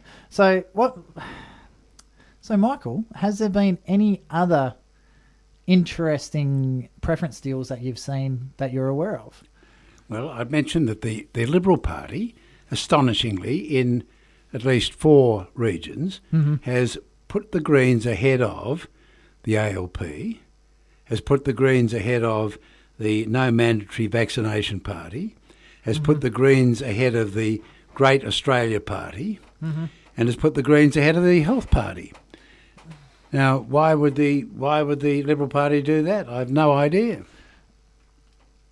I'd like to insert the song "Turning Japanese," but change the label to "Turning Green." Turning Green, because just looking at what Kirkup's done to the Liberal Party, and I have to put this onto Kirkup because he's the leader of the opposition. He's supposed to be a strong voice in opposition to the Labor. Obviously, if there's a good policy out there, you vote for it. But he's got to be there to give people who are not left-leaning, who aren't obsessed with the environment, things like that, they need to be there to give them a voice to be heard. And it just seems if he's putting the Greens ahead of Labor for everything else, wouldn't that mean that any seats that they're going to drop, they'd want to go to the Greens? Well, that's exactly what the statement is. But here is an interesting point. Another reason for giving preferences is that you give preferences to the party with whom you would like to be in coalition. So is there a secret plot that nobody knows about, which will see the Greens and the Liberal Party in coalition if a miracle occurs and the Liberals and the Greens manage to get a majority? That would be fun. Oh, no. That would just be hilarious. Would it be like everything on a federal scale? Would it be maybe they got sick of the Nationals grain and they want the fluoro grain from the grain grains? I don't know the answer to that, but I have made some other observations about preferences which I will hold back on. Well, on the for this moment. Well, talking of the grains and preferences, why don't we jump over to the gentleman on the grain mic? I can actually say it this week. Dwayne's shaking his head at me because we're on video. So there. So Charles, you're on the grain mic. Yes. Did you preference the Greens above Labor? Not everywhere. We did the Greens before Labor in places and after Labor, depending upon what the seats we are trying to chase the most. So in order to give my party the very best chance of securing a good flow during the distribution process, we need to be pragmatic in certain areas. All right? That's a very political answer. Hey, I was quite proud of that. I've had 4 years of practice. So that is how we negotiate. We have some similarities with the Greens. That's what we use to negotiate with. We both have policy areas in common. And this is the common ground we have to find with people. Well, that's what our show's about. So, and I have lots of common ground with other parties. So message, obviously because you're on the Green mic, so message to the Greens, come on the show. Like, I really want to get a Green candidate or a Green politician. It'd be awesome to get a sitting member of Parliament from the Greens into the show. I think that'd be I'm sure awesome. if you ask nicely, they'll I have multiple times, but we'll see. So how do you think you'll go with the preference deals? Do you think you struck a very successful preference deal time period, or do you think you've been shafted? The vast majority of the preference deals were okay. We will benefit in our major seat, which is the East Metro. Yep. Which is my good self. Yep. So we struck deals with all the parties. Some people didn't want to speak to us. Fair enough. However, we came to negotiate with the One Nation Party, and we struck a deal. It was a very good deal for them. It was a good deal for us. Yep. We were both happy with it. Okay. I'm going to quickly jump in here because I can see where this is going. So what I'd like to do, I want to be able to give you the full 20 minutes. I don't want to have to cut you off on this one. So if you look at the time behind my head, it is actually 3 minutes past when I was supposed to play some messages. So I'm going to quickly jump into a message. Keep that thought because I think this might be good. So we're going to go quick message. Carter's Corner. Travis Carter here. We've got Honourable Charles Smith, Tyler Walsh from the One Nation, and Michael Darby. We will be back very, very shortly in about 4 minutes. So, Carter's Corner, we'll see you soon. All right, ladies and gentlemen, we are back with Carter's Corner. I'm just checking the levels. And Dwayne, we good? Fantastic. Okay, so we've got the Honourable Charles Smith, who was about to drop some truth bombs. What were we talking about? Oh, we'll get to that in a moment. We got Bass is back in because Tyler, we did go over the time frame that Tyler had to be here, so he's doing a few things. We might get him back depending on time allowances, and we've still got Michael Darby on the yellow mic across the road from us. Now, before we get into it, I'm just being told we've got 69 comments on the live stream. That's a world record. You know why, don't you? For mine, for me, for all of my comments and all that sort of stuff. Well, we've got the Honourable Charlie Smith here. Absolutely. Suck off. I've only met him for the first time, so I'm just great to share company with him. Fantastic. So, but to put that into perspective, if you have a look at the average Perth Now article, it doesn't get anywhere near that. Don't know if this is true, but I've been told that Jeff Perry's articles as well don't even get that many comments. Who's that, mate? He doesn't have that many watchers. I don't watch so mainstream TV, so who is that? Jeff Perry is apparently he doesn't He's a like me. legend in his own lifetime. Is that right? Yeah. But he is in the twilight of his career, so... Okay. I didn't say that, Jeff. That wasn't me. Jeff. Well, I might have to look him up. Wasn't me. And by the way, Jeff, come on the show, mate. Come on. No, we'll be nice. We won't make Maybe any you'll go on jokes. his show one day. Do you think is that possible? I have offered. So, Jeff, if You you were wanna, on his show. Oh, yes. Well, he kind of gate crashed Andrea's show. So there's a bit of a difference. So He interviewed you indirectly, didn't he?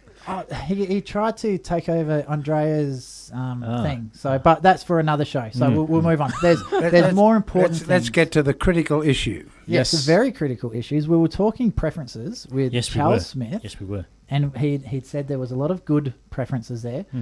And there's a few...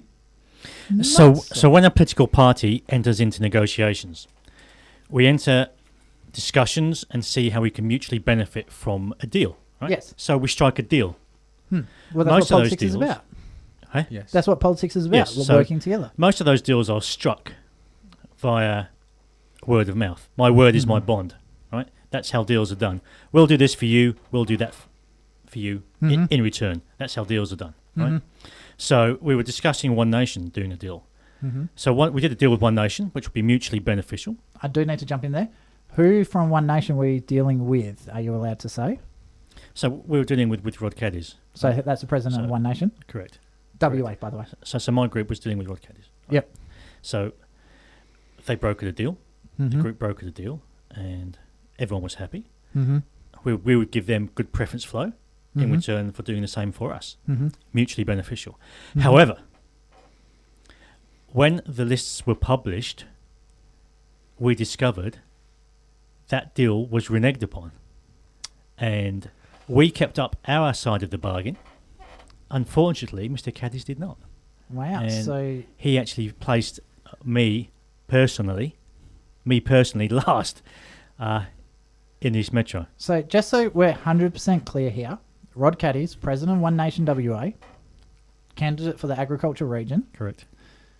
You're saying that you brokered a deal. We will give Rod Caddies a chance to come on the show, talk about this. In that deal, you guys were going to mutually preference each other, and that you guys have done that, the WA party, but One Nation has singled you out and put you last. Well, so we were last. So we were part of the group, right? So we use a group to negotiate with, gives us more clout, right? So that was the way we did it, and it was agreed upon. We would send them all those preferences in return for One Nation's preferences, right? The minor parties have one thing in common. They want to disrupt major party politics, right? Yep. We have that in common, which should bind us all together. Okay. So I actually became aware of this yesterday afternoon. So if in the stream you're looking at me saying that I'm a bit tired, there's a reason. I don't think I actually got to bed till about 4 o'clock this morning. And also the reason why I'm actually wearing shorts and thongs is because I was so tired I forgot to get my dress pants. No, that's a joke. You look by the way. terrific from this angle. Yeah. Hey, we're radio. We don't know. People don't normally see my legs. So apparently some of the comments on the live stream, no, I don't shave my legs. Real men have hairy legs. Sorry. So we sent an email out to One Nation head office, in particular request for an interview from Pauline Hanson. We had a response from her chief of staff, James Ashby, who said all preferences deals will be handled by the WA executive, and in particular, Colin Ticknell. So they told us to contact Colin Ticknell, leader of the party. So we did that. And so we gave him an opportunity to come onto the show, and the response was deafening silence. As it would be. As it would be. So I'm going to... You spent 4 years in Parliament like that. Just talking about, the True story. What can I say? So, no, I've seen a Facebook group with I'll leave that one alone. So just talking about these sort of group deals that are done with smaller parties. Are there more than one groups doing these kind of deals? Are there other parties that are grouping together? From my understanding, during this process, this election year, there was around 3 groups, all acting as in mutual benefit to each other. So there's 3 groups negotiating with each other, trying to get the best deal they could, which is fine. That's cool. Yes. That's the way deals are done. Sure. Right? But, unfortunately, this guy has no honour whatsoever for this process. So could you say he's been behaving like a snake? Yes. Yes. I think we call it a rat. A rat, another one for it. So what's the Lunar New Year this year? The ox. Sorry, no, I thought that was a joke there, but it's not. Last year there was. The Chinese New Year last year was the relative. Year of the rat. I understand that somebody has approached Hanson to complain about what happened. Yes. So, and that was her response, that you need to deal with the WA executive. So we did give the WA executive, including Colin Ticknell and Robin Scott, a chance to comment. We also sent it out to the party secretary, the party treasurer, and the second on all the tickets. Silence. One Nation seems to be a party which I was a part of, right? Mm-hmm. So you would think there'll be some common ground. However, and that's one of the reasons I left, because they are not anything to do with a One Nation party, the current people in Western Australia. Mm-hmm. Tinkle himself came out saying they are a pro-immigration party. Cannabis has come out saying they are a progressive party. Today in the news, we had Tinkle saying they are not a right-wing party. What, really? So, and that's a correct assumption. They've told the truth. The WA branch of this party is not what it perceives to be. They should be in the left-wing Labor Green camp, not a conservative right-wing party. Wow, I didn't actually see that comment. That's from one of the Ticknell. reasons that I said goodbye. Okay. Because they are not what they seem. Wow. Okay. That's a lot. So I'm really glad I gave you the 20 minutes to talk about that. So how do you think that's affected your chances at this next election?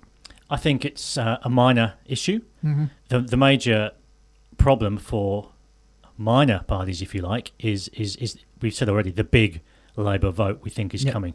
Yep. That's going to wipe everybody out. Okay. So I think this also comes down to, because we were talking earlier about the importance of voting above the line versus voting down the line. So if you vote above the line, you're putting your trust, your future, your there goes that word for the again, next, trust. For the next 4 years. Yep. In the party executives. Yeah. So for One Nation's example, that becomes in the way they lay out their sort of preferences, like these two gentlemen on either side of me have pointed out, which is obviously very important. And it's not a role that most candidates play a part in. It's something that usually it's the executive team that participate in that. So just on this point, out of the smaller parties, Honourable Member of Parliament, Charles Smith, tell us, who out of the smaller parties do you feel has an alliance in terms of serving similar values for the community? From your perspective, obviously you've been doing a lot of... Who holds similar values to me, you mean? To WA party, yeah. So the Western Australia Party, the basic philosophy is we're putting Western Australian citizens first beyond all others, right? Great. Mm-hmm. So we would think parties that prioritise local workers for local jobs are those who we have a shared interest. Mm-hmm. And I would have thought One Nation would be into that. I would have thought the Liberal Party would be into that, but no. They've all put me in particular way down the list. Okay. I just wanted to add to that. The Western Australian Party under Charles is absolutely committed to Western Australia getting 100% of its GST. And that is a thesis to which Colin Ticknell at one time attached himself. In fact, he signed a submission to the Productivity Commission saying much the same thing. And it's appalling to me that any political party would place an ally underneath the Labor Party and underneath the Greens, and indeed on the bottom of the ticket. To me, it is vindictiveness, Yep. but it makes it far, far worse when it is in direct contravention of an agreement. And I need to ask the Honourable Charles a question. Do I understand that the gentleman negotiating for One Nation wasn't just talking to you? He was talking to a group of people, so you're not the only witness. Yeah, correct. I mean, I think the really sad thing is that we have all these things in common, right? And what's happened in this particular case is just pure spite, right? Parties have to get on, despite so-called personality differences, right? We have things in common and we need to join forces. It's as simple as that, really.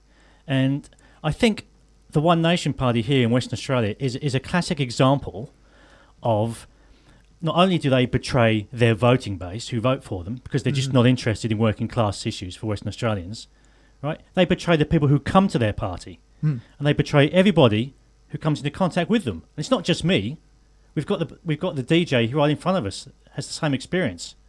And many people have come to that party, good, intelligent people, to help it progress, and they've all been rejected. And that's what we're left with now. Yep. So we've had a few messages come through here. One's, again, another statement, how low will they go? So I'm assuming that one's directed directly at the One Nation Party. Because I've had a lot of dealings with, through the radio station, even Malcolm Roberts, and I have to say the guys over East have been phenomenal. Like, they've supported this show, they've been really helpful, they've given us really positive feedback. Even we've had Malcolm Roberts twice walk out of Canberra, like Parliament House in Canberra, and call us up to do interviews, give us updates on things like the cash ban and stuff like that. So he's been absolutely phenomenal. To say that we've had the same positive experience with One Nation WA, I would be lying if I said we did. So now the other one here is preferencing the Greens is the ultimate betrayal. So for someone, please don't be offended by this, Charles. I consider you right wing. I think you're very supportive. You're quite conservative on your beliefs. To put people like, and it's not just the Greens as well. They've put Socialist Alliance, who just literally want to scrap all democracy, bring socialism like Venezuela to Australia. They're preferencing them above Charles Smith. Correct. And I consider myself a bit of a libertarian, so kind of conservative.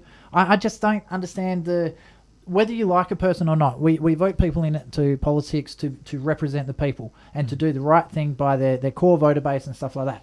I think they've taken the sour grapes over the. Yeah, I think they've demonstrated that actually they've proven to me that I'm a bigger and better man than they are. Yep. So again, I know I get stalked a lot on my Facebook, so I know this is going to get back to them. So I invite Colin, Robin, all of them onto the show to respond to Charlie's accusations, because unfortunately not just an accusation. This is fact. This is a fact, and it reminds me of an experience I had in 1974 when I was a candidate against Gough Whitlam, and one of the other candidates was a Nazi, a disgusting piece of slime named May.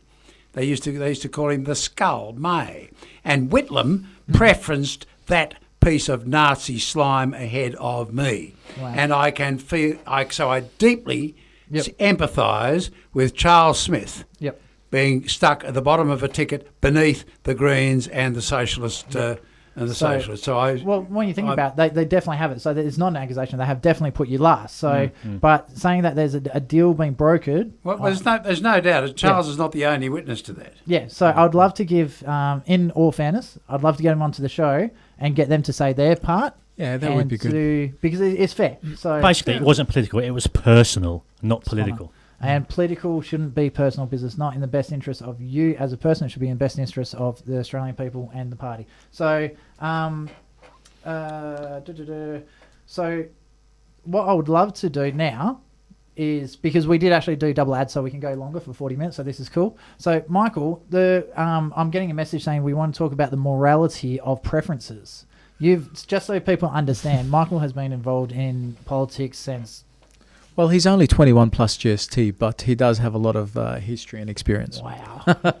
10 points on that one. So Thank you. the GC is a interesting one, but that's a federal act, so I talked about get that to you guys off air. I'm so pleased to hear you asked about morality of preferences. Good. Preferences should be determined on the basis of what is right. Mm-hmm. Now, that doesn't exclude the possibility of negotiations, especially among small parties, Mm-hmm. all of whom have something to offer and may have policies which differ. But it's always in the interests of the nation generally, and particularly of Western Australia, that all the small and emerging parties exchange preferences among each other Yep. before they give preference to the majors. Okay, so something's just come through from Dwayne here. So they've just pulled up the East Metro ticket on it. So they're saying that they haven't preferenced the Socialist Alliance above Charlie. I think you guys need to check because I'm pretty sure Charlie's number 53, which is dead last. So everyone else is above him. What may be, Socialist Alliance isn't running in every region. It's possible they don't have a candidate in East Metro. Can you pull it up and just confirm that he is dead last? He's certainly dead last. Okay, so they're not running in that seat, but the Greens are definitely above him. Yes. So yeah, so he He's is dead dead last. last. So the That's the Green, confirmation. every party across the board. So no, I was slightly wrong there. The Socialist Alliance is not running in East Metro, Yes. but the Greens are. But I just come back to the point that all the minor parties should exchange preferences with each other before going to the majors. That makes sense. And there are some political parties which have notoriously promised every election to do exactly that, and then at the last minute they bail out and give their preferences to somebody else. In the days when the Australia Party used to be in existence, they were always ratting. The Australian Democrats were always ratting. But it's unfortunate that there are still apparently some rats. Now, it is so important that the minor parties look after each other. Otherwise, we will end up with having the two-party dictatorship, I suppose you could say, as a kind Monopoly. of word. I think the Honourable Monopoly. Charles wants to have Duopoly, another I think word it's here. Well, no, I was listening with great interest, Michael, but it's worth noting for listeners who may be interested in the One Nation that what they're actually maybe achieving is what we want the least, which is taking out a reasonable person who was good opposition to Labor and the Liberal Party and replacing them with somebody from the major parties, taking away people's representation out of sheer bitterness. It's just ludicrous. Okay, so let's you've had spoken about being put dead last in the East Metro area. What I'd like to do is just go around predictions on the East Metro area. Charles, who do you think will get the 6 seats in the upper house after this election now? Well, we were working on 3 Labor, 1 Liberal, 1 Green, and my good self. However, the more votes Labor get, the less likely that is going to happen. Yep. So with what they've done, let's run the scenario. Let's say you don't get enough to get in on preferences. Who do you think will pick up that 6th spot? One of the majors or one of the smaller parties, do you think? It's really down to the distribution flow. It's really a bit of a lottery. Yep. We have a few contenders. Myself, the Australian Christians, who I also understand ratted on me. It's worth saying. Which was, I was not surprised by One Nation, but I was disappointed with the Australian Christians. So we've got someone flicking through no mandatory vaccination party. I'm through on the sitting. chat. I'm sitting here right next to the Honourable Member of Parliament here, Charlie Smith, and I got to say, I am sensing his disappointment. I'm sensing. I can see it in his rage. eyes. I can see it. And I mean, look, speaking of the Christians Party, just to take the heat off One Nations for a second, because I haven't got anything. I'm neutral on this. I don't participate. That's why we love having you in here. Thank because you. You are a neutral party. I'm so. 100% neutral, especially when it comes to the preferences, because I'm grateful that there is a gentleman like yourself and like your good self as well in terms of sage advice, and he handles these matters for my party, which keeps people like me as a candidate clear of it. So how Christian is it of the Christian Party to do that to you if they've reneged on a deal? That's a question. Just neutral. I consider myself to be a Christian person. I have Same here. championed Christian values inside this Parliament, right? And last time I checked, lying and cheating was not part of the Christian doctrine. I have to say, that's probably But one of the questions of the night. Can I follow that up Yeah, just go for with a it. quick question to, I've done the right, I've got to do the left. A very important question would be, what sort of compromise would it take from a smaller party who should be working with other smaller parties to throw a smaller party under the bus and work with a major party? What level of compromise are we talking here? Well, I don't think any level of compromise is acceptable. All the small parties, those that are non-socialist, should be working together to the extent that they all preference each other before the majors. And it's also worth noting for listeners, Michael, that One Nation and the Australian Christians were working together as a unit, along with shooters, fishers and farmers. So that tells you really what these people are like. Why are they making friends with One Nation? A disgraceful party of liars. Why are they working with them? Charles, I have to tell you an unfortunate fact. When I mentioned that there are political parties with a reputation for always bailing out of a deal at and doing differently from what they promised, unfortunately the Australian Christian Party, like their eastern counterparts, the Fred Nile group, are notorious for doing exactly that, and it's been going on for 20 years. Yeah. It's very, very disappointing. Okay. And how much would a smaller party have to give to make a deal with a major party?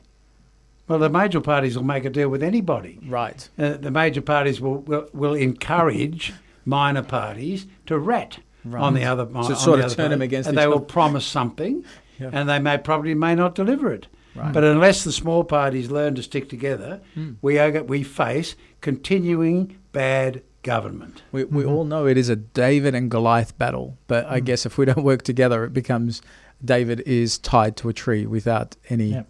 There's an old chance. saying, many hands make light work, Yep. and many of the small parties need to group together and work as a team. Well, we don't want them to group together to the extent that they lose their own individual identity. No, definitely, because we need all the differing opinions. But The balance. sort of like form, how the Nationals and the Liberal Party have formed a coalition to work together.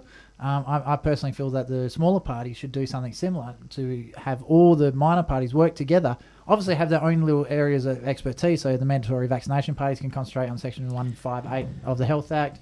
WA party can focus on making sure that I there's worked jobs on this for a West number of years Australians. during the last Parliament, and it's yeah. very, very difficult to unite the so-called right-leaning parties. Right. Very, So very it's- difficult, which is why it's so fractured and we have so many little parties. It is hard, but the time to form a coalition is after the election. Yep. And if Western Australia, if enough Western Australians are listening to this program and get the message out, and if everybody gets out there and votes for a small party, we might have the wonderful blessing of a parliament in which half a dozen different small parties are represented in both houses, Yeah. and there is an opportunity for one person to gain the confidence of the lower house who is not a member of a major party.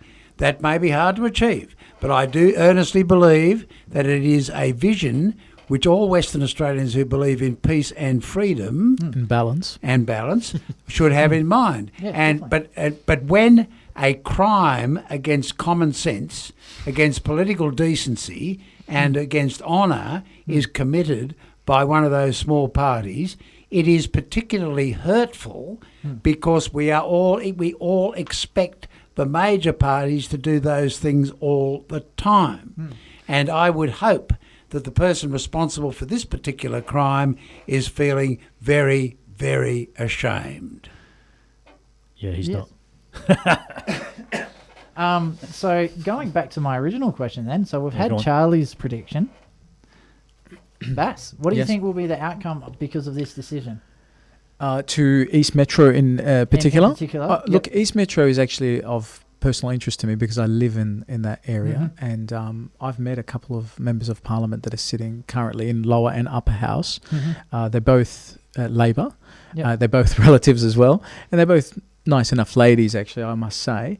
But neither of them is as near or dear to me as this gentleman here to my right, because the smaller parties do need to stick together. Oh, group love. We group are married, love. but not to each other. See, we include all types in this show. Well, so look, we're both extreme gentlemen, and we're happy to shake it. Both well dressed. What I actually would like, dressed to thank the you, sir. nines, I have to say. What I'd like to say is the vision that I have for the future. I'm probably not going to make a prediction for East Metro because I'm too new to politics to even fathom that. What I would like to say is the politics of the future that I'd like to see is more respect, honour, transparency and truth between politicians, and even to the degree of handshaking and wishing each other the absolute thumbs best. up for that, guys. Yeah, and I think that in itself then allows the people to vote and make their choice, make their election count to who is the best option for them. I think that's honourable. I mean, me, for example, trying to put this gentleman down because he's a politician, we're running in opposition to each other, isn't fair, isn't right, isn't Australian. To be honest, it's flat out discrimination. So, we wouldn't accept that in sports, right? Oh, so exactly. I think if we look at leaders the same way we hold our sports people accountable, we wouldn't accept half-hearted leadership in sports, right? Exactly. We've seen people get fired from elite coaching places because they don't honour that leadership space. So what I'd like to see is better leadership with decency, with honesty, with fairness, with the true Aussie spirit. And I that's what I really hope to see, people winning on those merits rather than putting each other down to all false promises, because we all know historically politicians are profound for making false promises prior to elections. Well, it's funny you should say false promises and lies, because a false promise effectively is a flat out lie. That's a segment coming up shortly. Now, Michael, because we've got a couple of minutes before we have to go to the next lot of messages, what's your prediction for the East Metro area? Do you think Charles has a hope for getting in? Do you think the Greens will pick up 2 seats? Do you think Liberals might be able to pick up the seat? What do you think will happen now? I can tell you that what I hope will happen is that the people of East Metro will vote so solidly against the Greens that there is no longer a Greens representative from East Metro, which would make room for Charles and one other small or minor party candidate. And I would also hope that the people of East Metro would be wise enough to limit the number of Labor Party representatives to 2. However, one can never be certain about in politics. All sorts of things can happen. And I just want to make this mention of one important thing. The last week shutdown has been entirely political. Oh, yeah. It has been designed to improve the macho image of the Premier, who was not satisfied with just winning in the election. He wants to win the election with such crushing weight that he can control the upper house, which will have appalling results. And one major demonstration was planned for Parliament House for last Saturday. That demonstration was cancelled. There will be a major demonstration at Scarborough at noon on coming Saturday. That's the 20th, isn't it? Indeed. Yep. And that there will be, I think, just about every small party represented at that demonstration. I know Tyler is actually one of the speakers for the presentation. He will be an excellent speaker. Yeah. So I'm thinking. I'm going there as media. Yeah. So just to film because this is sort of like a test for things like that, and it's particularly with the press conference earlier. We now do have the ability to live stream from all across Perth. Great. So there has been plans being put in place, and we're still finalising them. So hopefully we'll be there, not just as a attendee, but also because I've been to other protests, and Perth Now, who I still can't believe the amount of comments we're getting more than Perth Now in their comments. So we went to a protest, and they decided to take photos of the attendees while we were still setting up, about 2 hours before the actual event started, and they massively underreported the numbers of attendees. So, and that was one of their best comments, shares, posts on Facebook out of everything for that month. So, you know what? Why don't we get out there, and I'm looking at Dwayne for this one. Why don't we get out there with a camera, actually do some real reporting on it? I'm happy to help on that part. Yeah, definitely. Some truth in the reporting. And we'll actually find out what actually happened, so the people of Perth get to make a fair judgment of what's actually going on. So, can I also add to Mike's brilliant comments from before? There was another event that was planned, and that event surprised me. A lot of people received, on the first day of the lockdowns, postal votes in the mail. which must have been well planned the week before for them to arrive I've on actually that got the first Labor day. and Did Liberal you get ones. that? Yeah, I got them. So a lot of people did, and I wonder who must have been so organised. I want to pick that one up after the break. Sure. But we've got a few other things we've got to do. We've got to jump to a quick message. There's something about those that are extremely dodgy in my books, but we'll go talk to these in a minute. So you are listening to Carter's Corner. We've got the Honourable Cheryl Smith, Bass from the Australian Health Party, and Michael Darby Health across Australia the Party. chair for us. So we will go to a message, and we'll be back after this. Carter's Corner is here. We've cleared out the studio today, so we've now got Bass across the road from us from the Health Australia Party. I think I butchered it before this, but we do have someone on the phone line with us. So I'm just going to cut across to the phone line. Hello. Cam Tinley, are you there? I'm here, Travis. Yeah, it's very hard to hear you, but I'm here, yeah.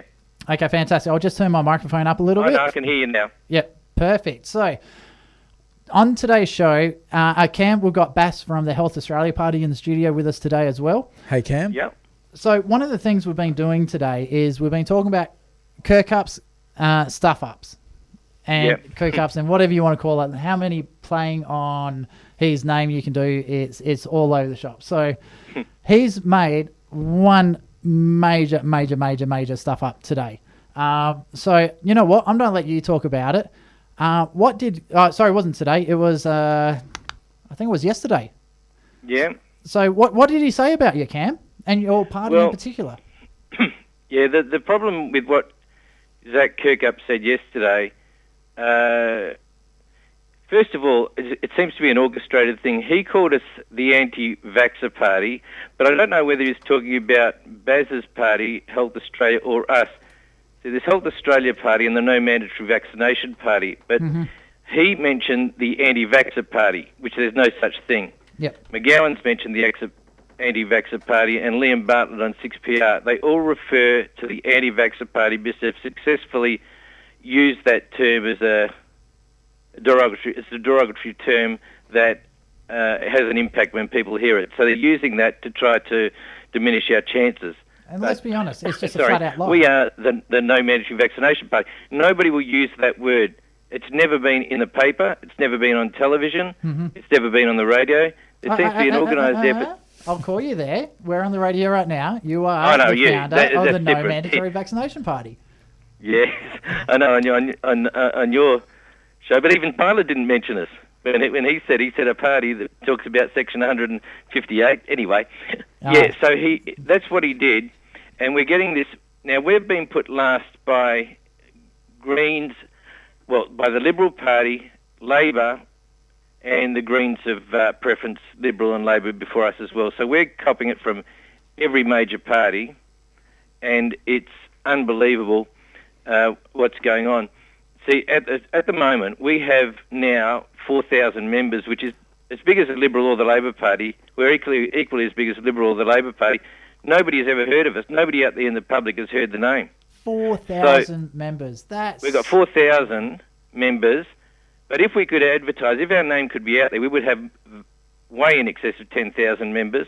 Yep. And we'll have 8,000 by the election, even with this banning of our name, banning of our advertising and the rest. We'll still have 8,000 members because we're getting about 70 a day. Wow, that's and insane. That'll get probably increased by the election. Anyway, so we're just going to have to rely on our primary vote because we are getting no preference. We can't get preferences in the major parties, and they're all locked away, the preferences, and it's been absolutely unbelievable. But Zach Kirkup is just a complete buffoon. He can't do anything right, and it's just an amazing situation that somebody like that could be leading the Liberal Party. It's an indictment on every member of the Liberal Party and every member of Parliament in the Liberal Party that somebody like this can be in charge of probably the most powerful institution in the WA's history, the Liberal Party of Western Australia, and they've got this clown running the place. Now, I just can't believe it. I do need to jump in there.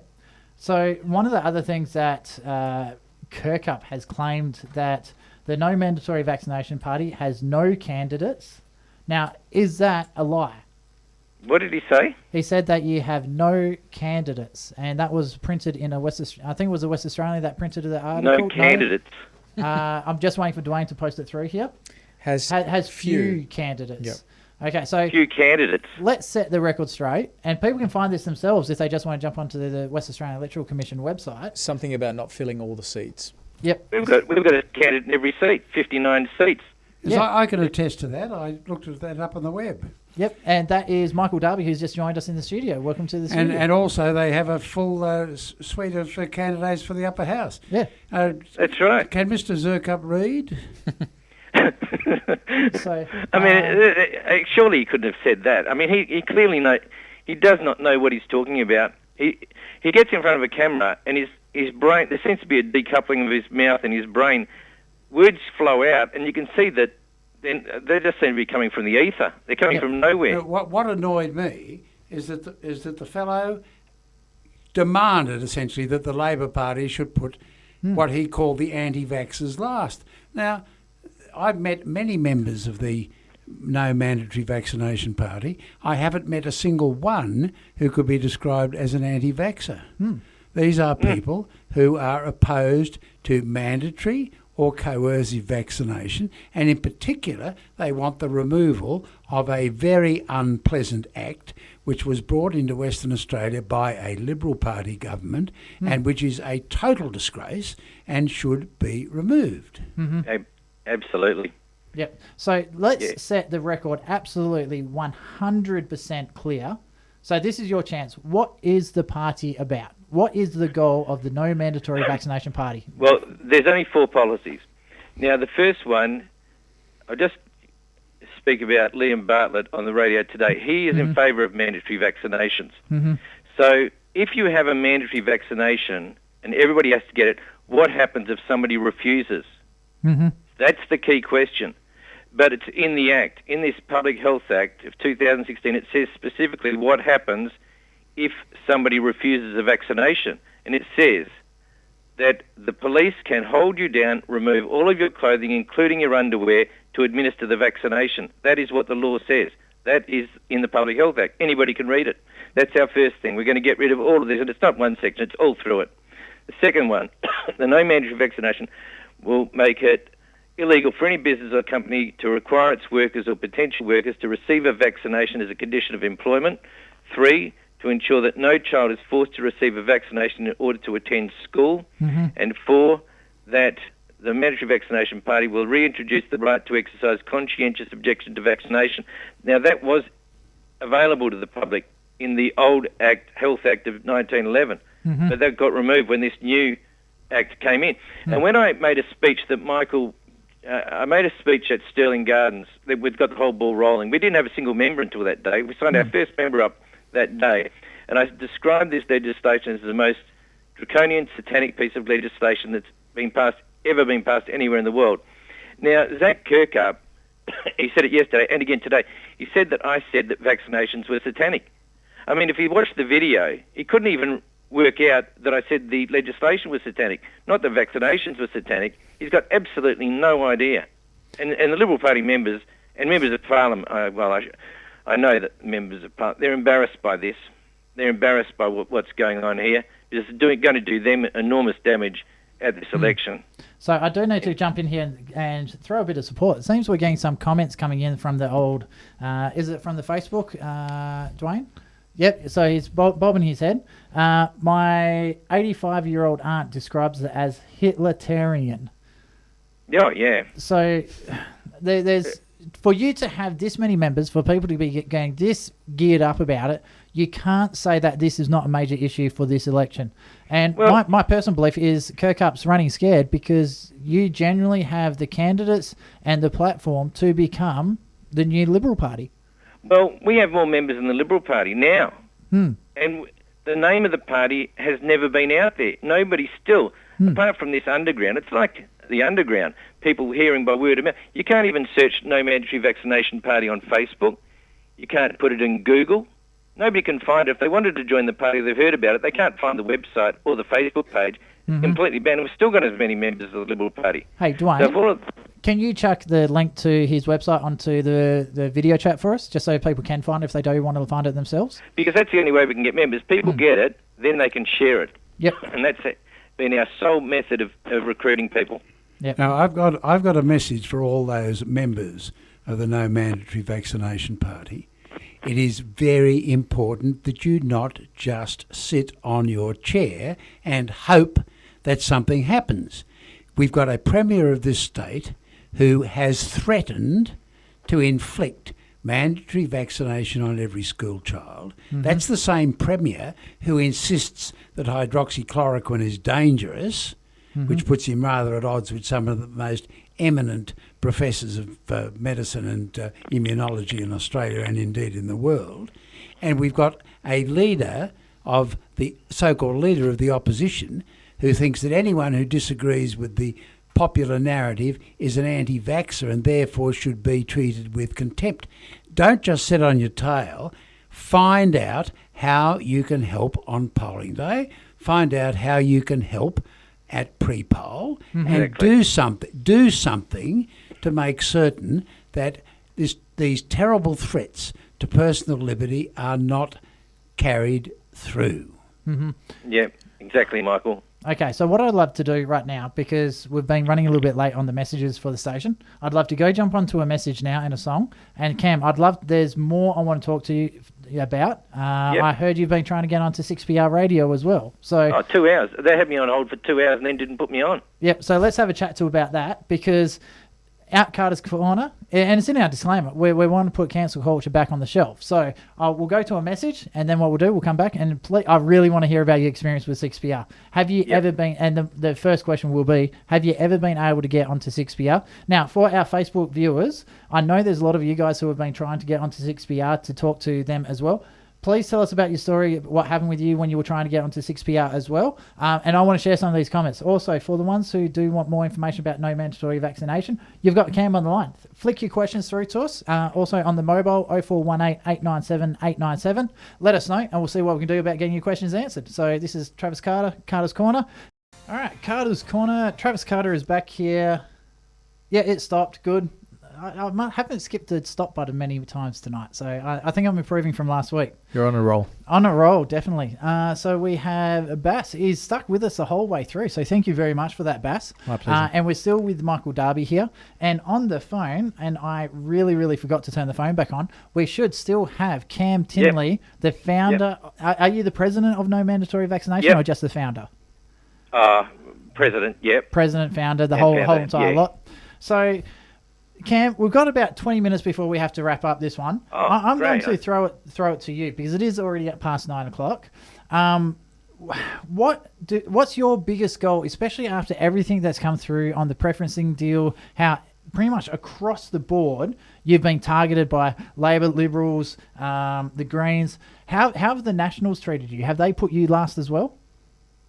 They have put us behind Greens, I think. I can't remember exactly. I'm pretty sure that we're behind the Greens, and I can't look it up right now. So I'll try to find that. But we've been targeted by. And the thing is, it not only appears to be an organised effort. When I spoke to, it's very hard to speak to some of these parties. I didn't ever speak to the Labor Party. And I did speak to the Greens and didn't ever speak to Sam Calabrese from the Liberal Party, ever. Okay. Until I just said hello the day preferences went in at the Electoral Commission yesterday. First word I said to him the whole time. You'd think despite numerous phone calls. Yep, you'd think for a party who, especially a minor party, to have such a members database, the amount of candidates, because the candidate list was actually available prior to the nominations for the preferences. So they knew how many candidates you had. They knew. Everybody knew.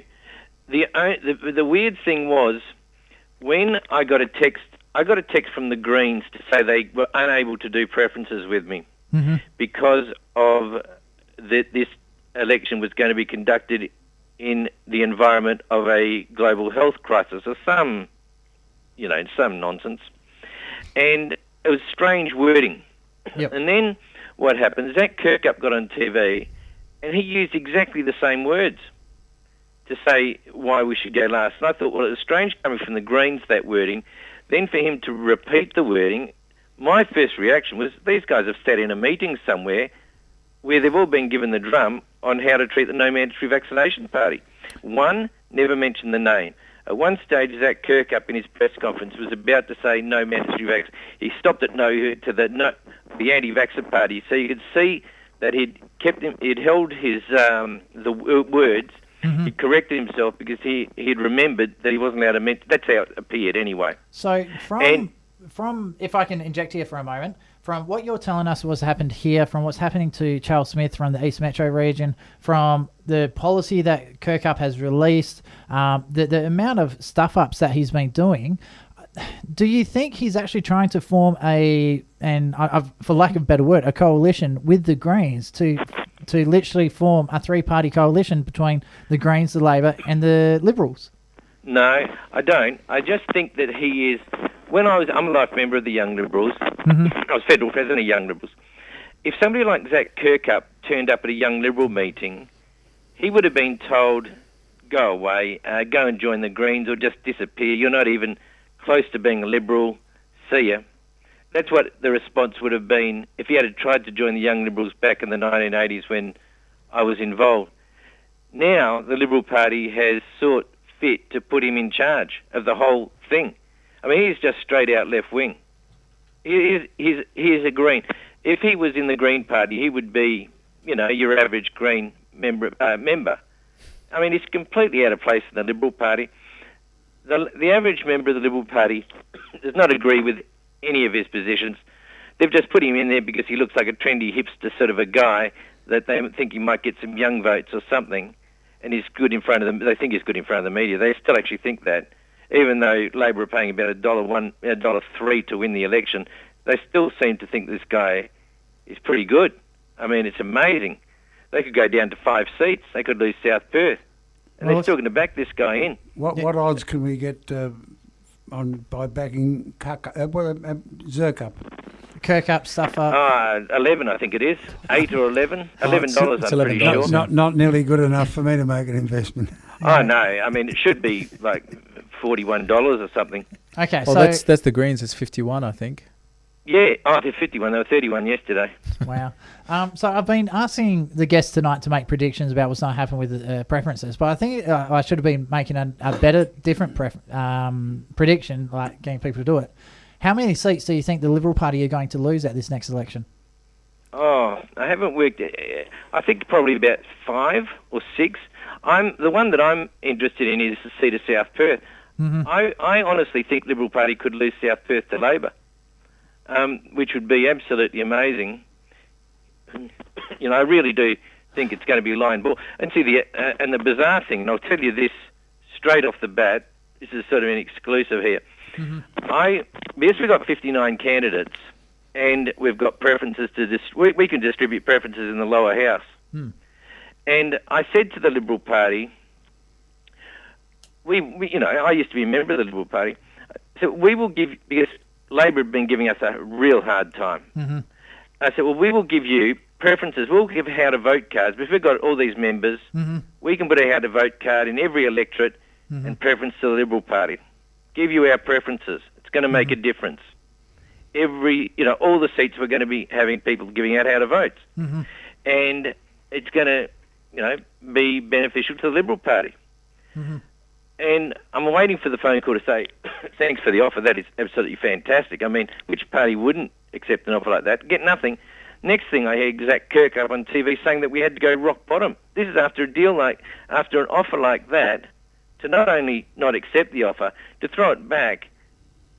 I mean, it's just unbelievable. Now we're caught in a situation where we don't know what to do, whether to not give out any preferences at all, just give out a generic how to vote with no preferences on. We don't know what to do. I mean, I wanted to give Liberal preferences, and even in the upper house. I should have put Liberal Party last, but I put them third last. Hey, Cam, just a quick interruption. Yep. Did you consider giving those preferences to smaller parties? Yeah, all the smaller parties have got the preferences. Okay. The major parties at the bottom. Nice. Yes, I think what Cam means by saying he gives his preferences to the Liberals, I think he means this is in the Legislative Assembly. ahead of the Labor Party. We're talking in lower that's houses. all I mean. So I'm sure if there is an independent or a minor party in a Legislative so it'd be Assembly Labor seat, last, Liberal second last. Yes. That's what I mean by giving the Liberal or Party Greens, preferences. Greens last, Labor second last, and Liberal third last. But I'm so pleased to hear Cam telling us these things. But some of the seats which the Liberal Party will lose in Western Australia will have been lost by Scott Morrison. Mm-hmm. And they will have been lost by Scott Morrison because of his obsession from the beginning that everything has to be solved with a vaccine, and his personal opposition, which continues today, supported by McGowan and supported by those clowns who are premiers in the East Coast, his personal obsession for opposing and persecuting doctors who want to prescribe proven, safe treatments. Ivermectin is probably the most attractive of them. Hydroxychloroquine is another. There is a whole host of treatments. I have actually tracked 51 discrete, that's separate treatments, some of which overlap, but there are many, many options out there. And a vaccine is something that is very, very useful, absolutely important, where you have a disease or an illness which does not have a treatment. And like polio. And yes, exactly. And the purpose of Morrison is to satisfy the incredible power of big pharma lobbying. It's a narrative that he's willing to pull up his own PMs like Craig Kelly over and try and drag him over the coals instead of praising him for representing the voice of his people, which is what an MP is supposed to do. The other thing that astounds me, guys, is it is very clear on the World Health Organization's website that there is no vaccine, no single vaccine that is safe or perfect for everybody at all times. So this is on this recognized World Health Organization website, right? The other thing that's on there is, and it's very clear that not only is it not safe, there is a very high chance of adverse effects. They do happen, and they can happen, and they have happened. And Australia is one of the very few Western nations that don't have any scheme for injuries. Well, it's worse than that, because Australia has indemnified the vaccine companies against any claims. Which that has to go. And on top of that, vaccine companies should lodge as a bond in Australia 30% of all their revenue as a bond, so that if claims take place over the next 5 or 10 or 20 or 30 years, those claims can be met by money which is in hand in a bond. And Cam has mentioned 4 very important policies of his party, and I have some optimism that he will increase after being elected that range of policies to embrace the one that I've just mentioned. Now, one thing I do need to do, because we are running out of time, so I want to throw it to Cam to round out the 20 minutes, and then we'll go to our final guest for the show tonight. It's been an absolutely massive show. So, Cam, the mic's all yours. Go to town. Anything you want to say before you head off? Thanks, Travis. So what we have to do, now that we're last for all the major parties, we have to get our primary vote up. And that is going to be difficult. So we have to promote the name. At the moment, so we can't get on the media to put our message. So we have to be the message. So at the moment, I'm ordering 100 T-shirts a day, because that's about the capacity of the company we go through, 100 a day. We have to get people out there giving out pamphlets, wearing our material with our caps on, and so people can see visually that there are a lot of these people that agree with this policy, and they're going to look at the pamphlets and look at our material. That is the only way we can do it. We can't even pay money to get advertising, because the system is against us so much. I didn't know it. I knew it would be bad, but I did not know it would be this bad. Freedom of speech, eh? Yeah, there's absolutely none. Absolutely none. Not for this issue. People pretend there's freedom of speech. So that's what we have to do. We have to try to... I mean, we don't want to break the law. That's the thing. I mean, we're all law-abiding people. We don't want to break the law. But even when we do, I got a $300 fine today because somebody went into a shopping centre and didn't have a permit. And I've got to wear these sorts of costs myself. So we've got to... get littering offences, because a pamphlet's left on the table. I mean, this sort of lunacy. Anyway, we've got to get our primary vote up, so we have to get out there, we have to be enthusiastic, we have to be not in people's faces in an aggressive manner, just put it out there about how bad this legislation is in the hope that we can just convince, we only have to convince about, 7 in 100, but it's still a lot. When you're a minor party, if you can get your deposit back, you're doing absolutely fantastically. Mm-hmm. But, we've just got to do what we can. Yeah. Hey, Cam, I have a quick proposition for you. Work with us, the Health Australia Party. We both have the same absolute goal here, and it's to make sure this ludicrous Section 158 of the Public Health Act of 2016 disappear, because it should have never been put on the table in the first place. Work with us. I've been trying to call you. Well, I could say the same for you. So, all right, gentlemen. Anyway, I don't want to get into that. Sure. We'll leave the bro romance for off air, but I do need to go to a quick song, and we'll wrap up with our final guest after this. So again, Cam, absolute legend. I'll give you a call tomorrow because I might be able to help you out with the advertising side of things. So this is Carter's Corner. We've had Cam Tinley on the phone from No Mandatory Vaccination Party. No, they are not anti-vaxxers. So get that clear, people. They are flat out not anti-vaxxers. Pro-choice. Well, I don't like that because I link it with abortion. So we've got Michael Darby across from me, and also Bass. All right, this Carter's Corner is back again. So we're up to our final segment. So this is a little bit of a funny one, but before we get into that, we still have Bass in the studio with us today. First of all, Bass, thanks for sticking around for us. My pleasure. It's so much easier when you got a co-chair doing this show. Yep. So the person we've got on the line, they're from the Marijuana Party. We have Moshe Bernstein. Excuse me. Yes. Excuse me. It's not the Marijuana Party. It's not? Okay. We don't call it. It's called the Legalise Cannabis Western Australia Party. We purposely don't use the word marijuana. That was part of the stigmatization in the original prohibition. Perfect. We give it the botanical name cannabis. So please, okay, not a that problem. That was a different party. But give it the right name. No, definitely. Legalise Cannabis Western Australia. So I'll wear that one. Not a problem at all. I do apologise. Sorry, okay. It's my producer gives me notes on different things. If it makes you feel any better, Travis has been calling my party by a different name throughout the whole show. So don't take it personally.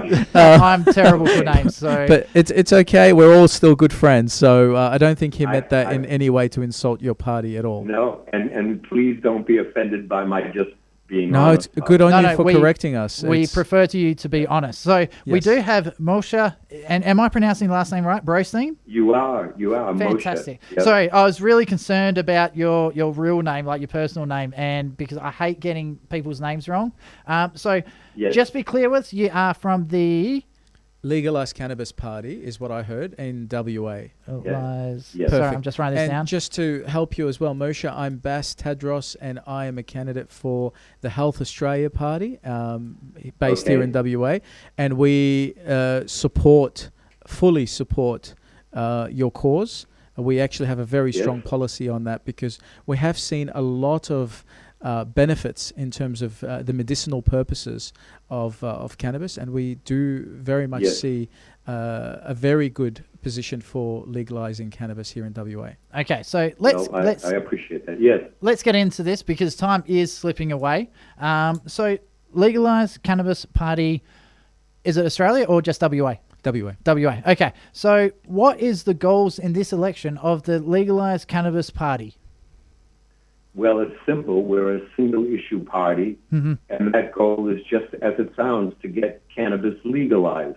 Okay. And within that policy, there's a few things. There's the ability to grow your own. There's the end of criminal offenses for cannabis. There's the growing of industrial hemp.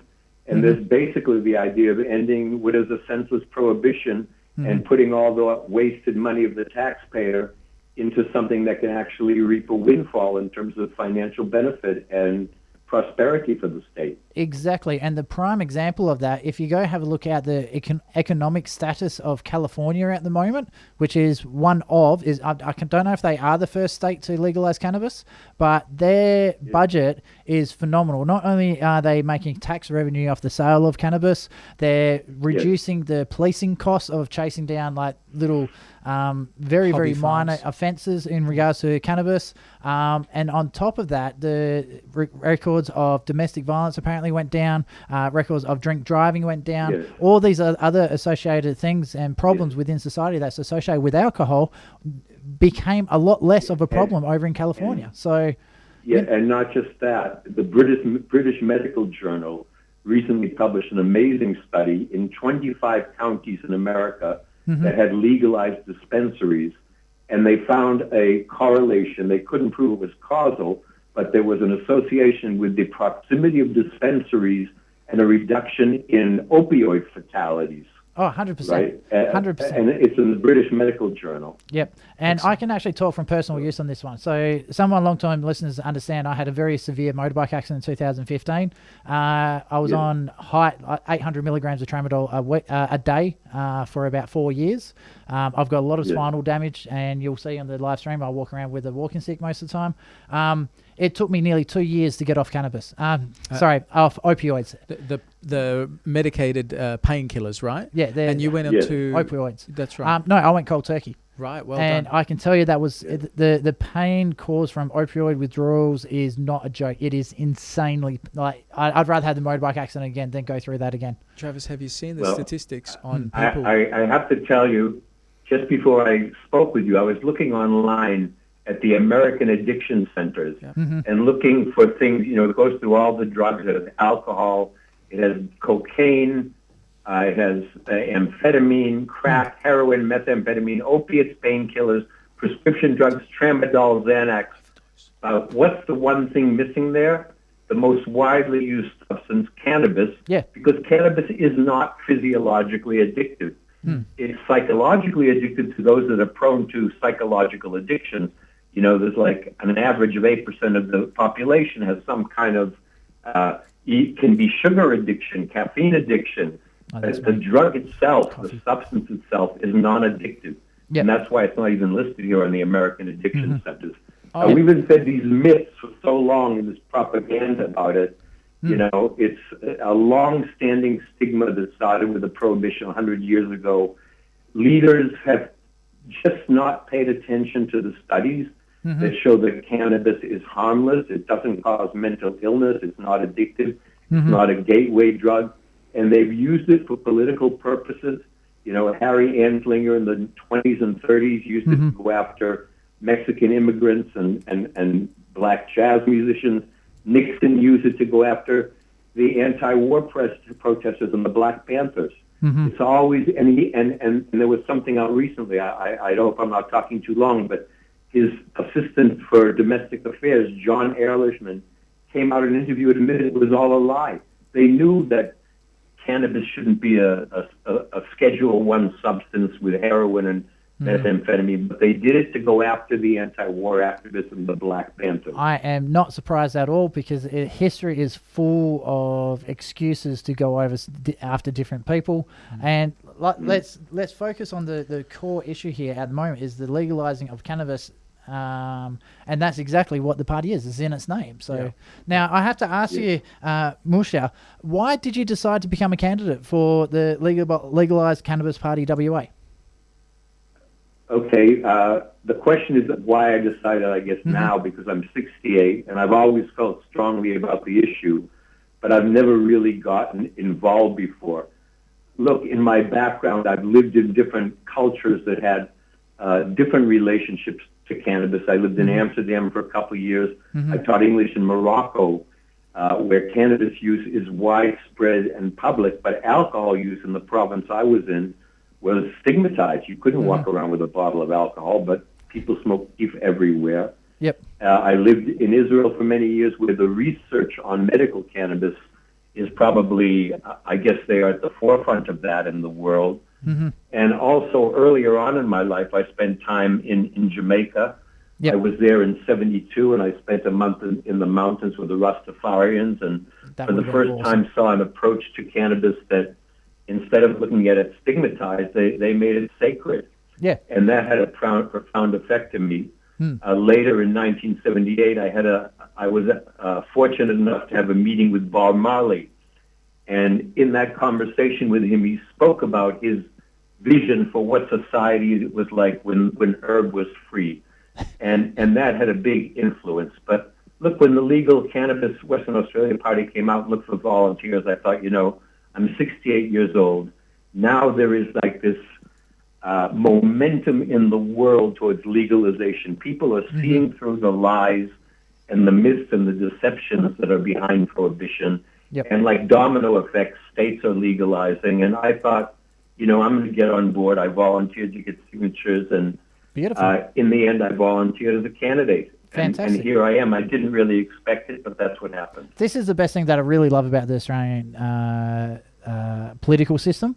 You don't need to be a lawyer. You don't need to be a businessman. I'm a stay-at-home father. I ran in the federal election. Like Charlie, again, he's not a career politician. There's a chance for the everyday Joe who wants to just stand up and say, you know what, something's not right. It needs to be fixed. And for yourself, you've gone, you know what, the way we look at cannabis in Australia needs to be fixed. And so you're standing up. So I do highly encourage people to go out there and support these minor parties because they're picking up these issues that the majors just don't want to talk about. And a lot of the candidates, like Baz here across the road from me when I did the federal election, we're all self-funded. So it's really important to, especially people, to vote for these guys first before the majors, because the party, they do get their money back if they get over 4%.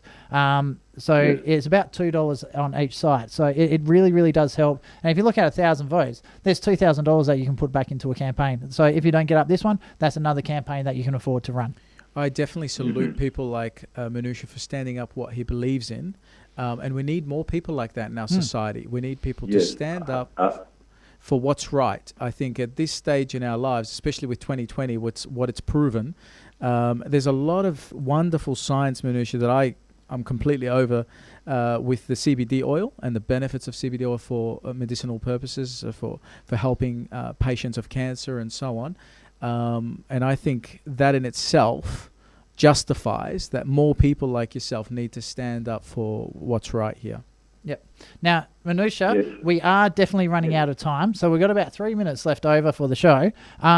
Is there anything else you want to bring up? Any stigmatisms that have been around that just really need to be removed? The mic's all yours. The platform's ready to go. Go to town. All right. I think, look, we've been paying for what is a real ridiculous prohibition for about 100 years. I have to wonder, we saw that in the past they were after specific targets in society. I don't know why the government that can see the benefits, it's not just me that can see that cannabis is not addictive, it's a substance that has a low risk to it. Why do politicians persist in the status quo? Sometimes I think it's about control. Sometimes I think, unfortunately, the black market can breed corruption, whether it's corruption in law enforcement, whether it's, special interests that are, have an interest in keeping prohibition going. I don't know. But the point is, the alternative is that our politicians are just really very clueless about things. And bottom line is they're not getting it done. And if someone believes in this issue, and we believe it's a priority issue, it's not a minor and marginal issue, it's something that benefits all society, then they should really look to put their vote for legalized cannabis Western Australia, because a single issue party is a party that is laser focused on getting that done. They don't compromise on a lot of other broad issues in their agenda once they get in power. That's what we want to do. And do I have another minute or so? Yep, you've got still a minute to go, so go for it. I just want to say, what you talked about before about how wonderful it is that people get together and speak their minds. That for me has been the best part of being involved in this with other people in the party and seeing so many different people with all different talents coming together, and people that are very different but united in one conviction. One thing Bob Marley said, when I met him, that was one of the most momentous meetings of my life. He's a very humble and a very soulful person. But one thing he said was that herb is the unification of humankind. And if you look around, really, the use of cannabis, it's not really left or right. It's not really this ethnicity or that. It's a substance that, it's a benign substance that, because of its function in the endocannabinoid system, gives us pleasure, makes us feel good. And we think it's important that we as people have the choice of what substances we want to put in our body and not the government telling us what we have to do. Well, I have to say that last comment of yours was extremely, very, very similar to the no mandatory vaccination party. Mm. Yes, it is. Yeah, so on that one... Go. You got like 30 seconds to wrap up. The same principle applies, I personally will get a vaccination. I don't believe in the conspiracy theories about it, but a person who doesn't want to get a vaccination should not be forced to. Exactly. They should go by their beliefs. Exactly. And that's important. We have the right to believe what we want. Yep, and the same goes for, I think, with the cannabis side of things.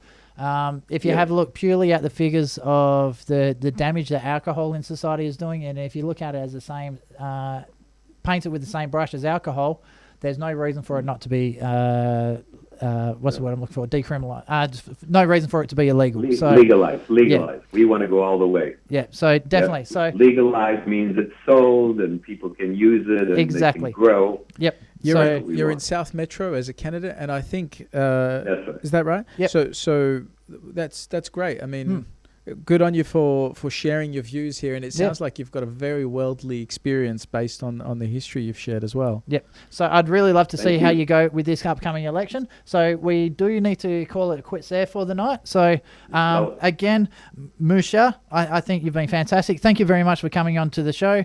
This is Carter's Corner. We've had Bass across the desk for me for most of the night. So again, massive shout out to Bass. So thanks for tonight. Health Australia Party. Thank you very much. No worries. And have a wonderful night, Moshe, and we'll talk soon. Okay. All right, thank you, ladies and gentlemen, and we will... there he is. He's got his photos. We'll make sure there's a link to his Facebook page and all that which onto is this Legalise video. Cannabis, Western Australia Party. Yep. Okay, so this has been Carter's Corner. We are actually 41 minutes over what we're meant to do, but that's okay. We already organised it. So this has been a massive show. Thank you very much. It is up on the Facebook, so Carter's Corner on the Facebook. Different segments of this show will be on YouTube tomorrow, so make sure you look up Travis Carter on the good old YouTube. Everything will be up there. We'll also have links to all our guests there, Facebook page, websites, and anything that we can get our hands on. So please make sure you hit that like button, the share, and all that other stuff that the social media giants tell you to do, and we'll take it from there. So Carter's Corner, signing out. Have a wonderful night.